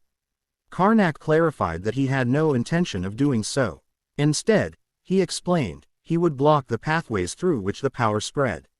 He had observed that the power flowed through temporal gates, so he intended to investigate the conditions for these gates to appear. To complete his research, Karnak needed to observe the powers of at least 20 more necromancers. Baros, realizing the scope of the task, remarked that it would take at least 3 more months for Karnak to finish. He speculated that perhaps some massive event was on the horizon. Just then, as Baros opened the door to their lodgings, a letter slipped onto the floor. Karnak picked up the letter, wondering if the Hatoba order had already reached out to them. However, as they read, they saw that it was from Alias, who requested a meeting with them and mentioned he would explain the situation in greater detail in person. Karnak, sensing the hint of a major event, remarked to Baros that something big seemed to be unfolding. The next day, at the Hatoba temple, Alias greeted Karnak and Baros warmly. In the room with him were two unfamiliar figures. Alias introduced them, asking Sarathi and Reltane if it was their first time meeting Karnak and Baros. Reltane stepped forward, introducing himself as a Sixth Circle mage. Sarathi followed, introducing herself as Sarathi Allen from the Adventurers Guild and stating that she was a swordsman. Hearing Sarathi and Reltane's introductions, Karnak and Baros began conversing through a telepathy spell. Karnak mentioned to Baros that Sarathi was an aura user who had awakened her martial energy at the age of 20 and was currently quite well known. Baros added that Reltane was also an advanced mage. Mages and martial energy users were ranked by levels based on their power. The more circles a mage possessed, the more advanced the spells they could wield. A grand mage at the 10th circle could even transcend the limits of humanity. At that moment, Karnak reflected that he had actually attained the skill level of a grand mage, though he was still limited by his lack of mana. An aura user awakened to martial energy was essentially the same, and knights were ranked into tiers: red, blue, purple, silver, and finally gold. The higher the rank, the purer and exponentially stronger their aura became. Among all these ranks, achieving the level of a gold knight was a feat only reached by the 4th martial king. Reltane, a 6th circle mage, and Sarathi, a red knight, would be sufficient as backup. Karnak then asked Baros if he had ever learned martial energy himself, to which Baros replied that he hadn't, though he had once fought the 4th martial king to a standstill without it. Shifting his focus to Reltane and Sarathi, Karnak told them he had heard much about their skills and was honored for him and Baros to meet them. Sarathi, however, quickly told Karnak that he didn't need to feel honored. Sarathi, with a bright expression, informed Karnak and Baros that they were the ones who had managed to capture so many necromancers in such a short amount of time. Karnak, however, was completely unaware of his own accomplishments and how they had come to learn about it. At that moment, Alias interrupted their conversation, stating that now that everyone had exchanged greetings, he would explain why he had gathered them, emphasizing that they didn't have much time. He instructed everyone to sit as he began his explanation. Alias then explained that, as they could see from their gathering, they were facing some troubles. He revealed that his order had recently encountered a problem in Trist City, which had been causing them difficulties ever since. Alias continued, explaining that Trist City was situated between the Kingdom of Ustil and the Kingdom of Tarlum, a location that had long been the source of disputes over land. Tired of the ongoing quarrels, the two kingdoms arranged a marriage between members of their nobility, thereby establishing the Count family of Trist to govern the now neutral territory. However, the city was ideally positioned for trade, yet it lacked the authority to effectively manage the growing wealth and population. This vacuum of power allowed crime syndicates to take control. As a result, Trist fell into ruin due to the rampant criminal activity, with the largest syndicates, the Ranfelts and the Plaths, expanding their influence unchecked. The two clans claimed the heritage of Trist's bloodline and split the city, but they had been locked in a struggle to determine the true successor. The kingdoms, troubled by the management of the city, agreed to recognize whichever side could govern effectively as the new count. Thus, the conflict between the Ranfelts and Plaths continued for decades, with the Plaths gaining the upper hand after the onset of the darkness of the apocalypse. The Plaths, involved in the slave trade, allied themselves with necromancers who shared similar ambitions. As they launched attacks against the Ranfelts, they attracted significant trouble. The Ranfelts, discovering the Plaths' collaboration with necromancers, reported this to Alias's order. The order acted swiftly upon confirming the use of necromancy. The conflict concluded with a victory for the Ranfelts, leaving the Plaths struggling to maintain their reputation. Karnak, upon hearing this, told Alias that it sounded like the conflict was resolved. However, Alias explained that the problem was that the Ranfelts were also being accused of using necromancy, but unlike the Plaths, they had hidden it well. Sarathi then stood up, asserting that both the Ranfelts and Plaths were the same, and she expressed her surprise that the order had not discovered this sooner. Alias responded that it was difficult to discern the tracks left by the darkness of the end. Sarathi, filled with fury, stated that the Ranfelts could easily deny their involvement, and she could not forgive them for that. Baros, looking worried, thought to himself that this situation sounded familiar to what he and Karnak were dealing with. Meanwhile, Karnak, equally enraged, stood up and declared that these creatures had abandoned their humanity, and he could not forgive them for their actions. Baros, hearing Karnak's words, reflected that Karnak truly had no shame. Baros then emphasized that the reputation of the Hadoba order was at stake, so their actions must be carried out discreetly. Alias agreed, noting that they needed to proceed with caution. He explained that any mistakes could complicate their efforts to catch the necromancers in the future. Alias then instructed everyone present to disguise themselves and infiltrate the city first. Someone in the group asked why he had not asked the members of his own order to handle the situation. Alias, looking serious, admitted that he was ashamed to say it, but there had been leaks of information within the order. He revealed that the previous group sent to the Ranfelts had vanished without a trace, and they had been skilled adventurers chosen by the order. Alias informed them that the order suspected Bishop Straff, a high-ranking priest who had aided the Ranfelts in driving out the Plaths, was behind the troubles. At that moment, Karnak asked Alias if he had informed the rest of the order about this plan. Alias replied that he had not shared any details with the order and was acting on his own authority, assuring them that he would report back once the matter was resolved. Then, Alias became serious and stressed the need for definite proof of necromancy being used. Sarathi, concerned, warned Alias that this could be dangerous and that the entire city might turn against them.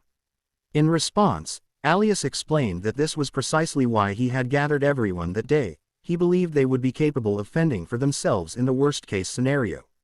In a different area of the Ranfelt Manor's underground chamber, the sounds of men in pain echoed through the space. At that moment, a man in a black cloak spoke to his companion, noting that it had been a while since the order had sent anyone to investigate. He asked if it was time for the order to make a move again. The other companion, upon hearing this, replied that if that were the case, he would welcome them. He added that the order would merely be sending more sacrifices his way, his expression menacing as he spoke. This man was none other than Bishop Straff of the Hadoba Order's Trist Temple. At that moment, Straff unleashed his necromantic power on the bound men, observing their essence as it flowed from them. At that moment, Straff's companion remarked that he had observed a substantial amount of essence and asked Straff if he would be able to handle it. Straff unleashed his power in response and admitted that he would not be able to manage it. To protect himself, he invoked the grace of the great goddess, hoping that the order would send some formidable adventurers his way this time, allowing him to benefit more and grow stronger.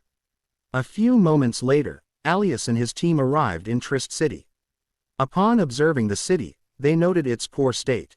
Alias remarked that with crime so rampant, it was not how things normally were. He also cautioned them to keep a close eye on their belongings. Just as he said this, a knife flew across the air and struck Relthane's bag, which was filled with money. As gold coins dropped from Relthane's bag, children began running up to collect the coins before darting away. Relthane, seeing this, became furious that the kids had stolen his money and was about to unleash his powers on them. However, Alias interjected, reminding everyone that in this place, it was every man for himself, which was why it was known as the City of Sin. Relthane then halted his magic and questioned how they could trust staying overnight at an inn in such a place. Alias reassured him that he knew of a suitable location for the night and instructed them to follow him. After a few moments, the rest of the group was taken aback by where Alias had led them.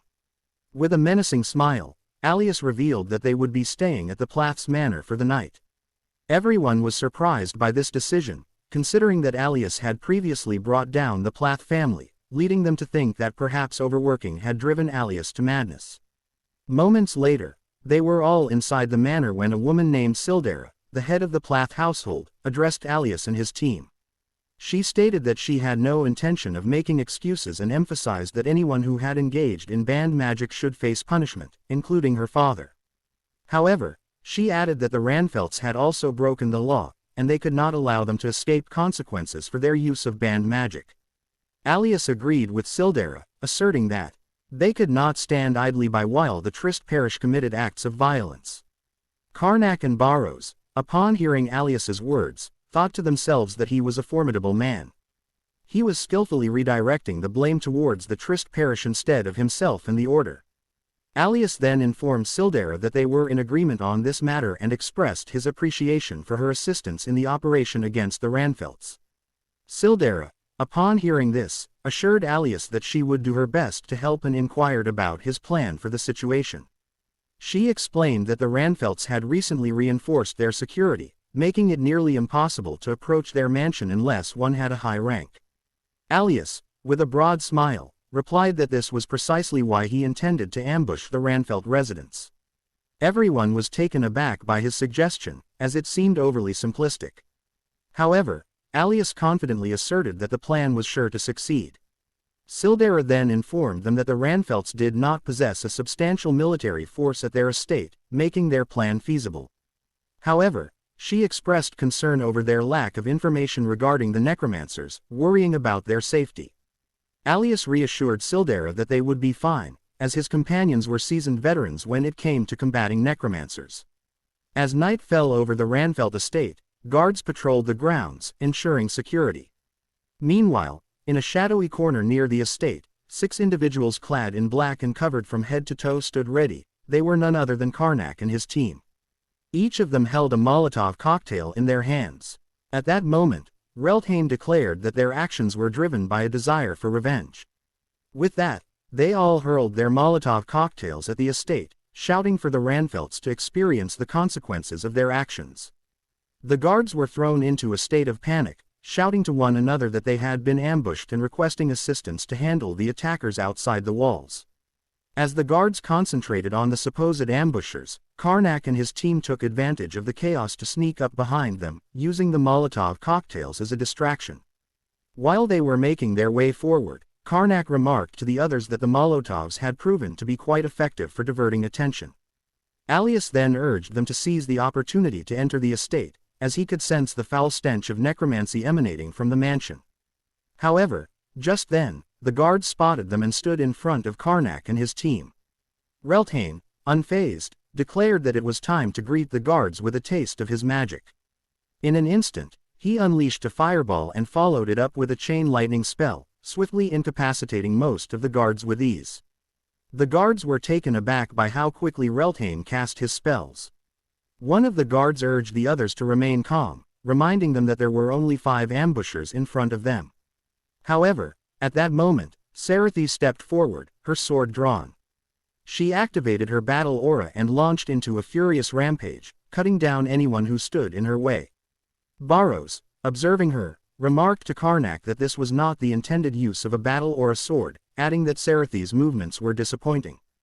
Karnak shot back that it was ironic coming from Baros, who lacked battle aura altogether. Meanwhile, Karnak and Baros joined the fray, easily dispatching the guards who charged at them. In the midst of the chaos, the priest was consumed by fury, swinging his sword in anger at the guards and demanding their surrender.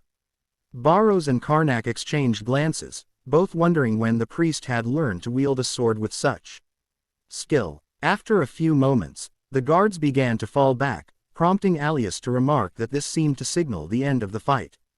However, Sarathy questioned why the necromancers had not yet appeared. Alias speculated that the necromancers were likely waiting for them inside the building, where it would be more advantageous to fight. As they entered the estate, they found the interior surprisingly quiet. Suddenly, 3 necromancers emerged in front of them. One of the necromancers spoke, acknowledging that Karnak and his team had made it inside. He pointed out their impressive credentials, noting that they included an aura user and a high-ranked mage, both of whom were quite famous. Nevertheless, he dismissed their reputation, claiming it was meaningless in the face of the dark power they wielded. Behind the necromancers loomed a high-ranked undead specter, ready for battle. Karnak and his team felt a surge of excitement upon seeing the undead specter, as they had finally found the evidence they needed to prove that the Ranfelts were employing necromancers in their conflict against the Plaths. Sarathy remarked that all they needed to do was capture the necromancers and bring them back, which would complete their mission. Alias agreed, noting that this evidence should suffice for their purposes. Meanwhile, Karnak and Baros exchanged menacing laughs, fully aware that capturing the 3 necromancers would be highly profitable for them. The necromancers, infuriated by the audacity of Karnak and his team, warned them that their laughter would not last long once they were finished with them. At that moment, the necromancers unleashed the undead specter to confront Karnak and his team. However, Alias intervened, proclaiming that the light of the goddess would punish all that was impure. In an instant, the specter's powers weakened, leaving the necromancers in shock as they realized Alias was a priest. Seizing the opportunity, Sarathi delivered a powerful strike, instantly eliminating the undead specter. But she didn't stop there. She charged at the necromancers, ready to engage them. Just as she was about to attack, the heads of all three necromancers suddenly exploded, taken down by an unseen force. Alias shouted at Sarathi, reminding her that their objective was to capture the necromancers, not to eliminate them. Sarathi, equally surprised, insisted that she had not been the one to eliminate them. Alias, puzzled by the unfolding events, observed the mansion transforming before his eyes and wondered how this was possible.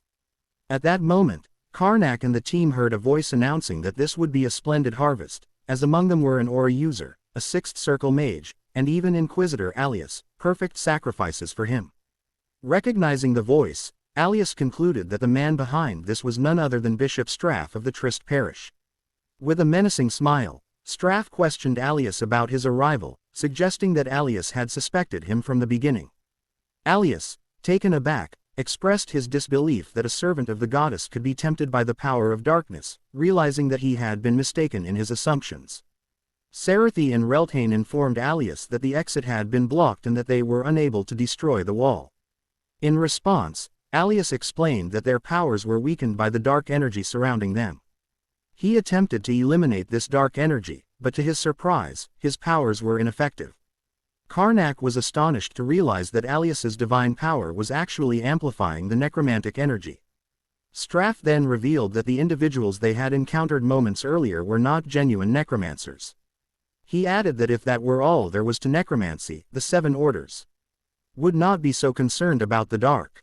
With a mocking tone, Straff asked Alias how it felt to finally meet a true necromancer like himself. Alias felt a mix of trouble and fury, realizing he was powerless to change the situation. At that moment, Karnak used telepathy to tell Baros to get ready, cautioning that if they were unlucky, this could be their grave. Baros was taken aback by Karnak's words. Karnak explained that the barrier was a mix of divine and necromantic power, something he had never encountered before. He realized there was nothing he could do against it without resorting to his necromantic abilities and chaos mana. However, using these powers would expose him, revealing his identity as a necromancer. Baros was surprised that Karnak didn't know the spell for the barrier and was equally astonished that a seemingly insignificant priest like Straff could create such a formidable obstacle while Karnak struggled to comprehend it. That's all for today. Thanks for watching.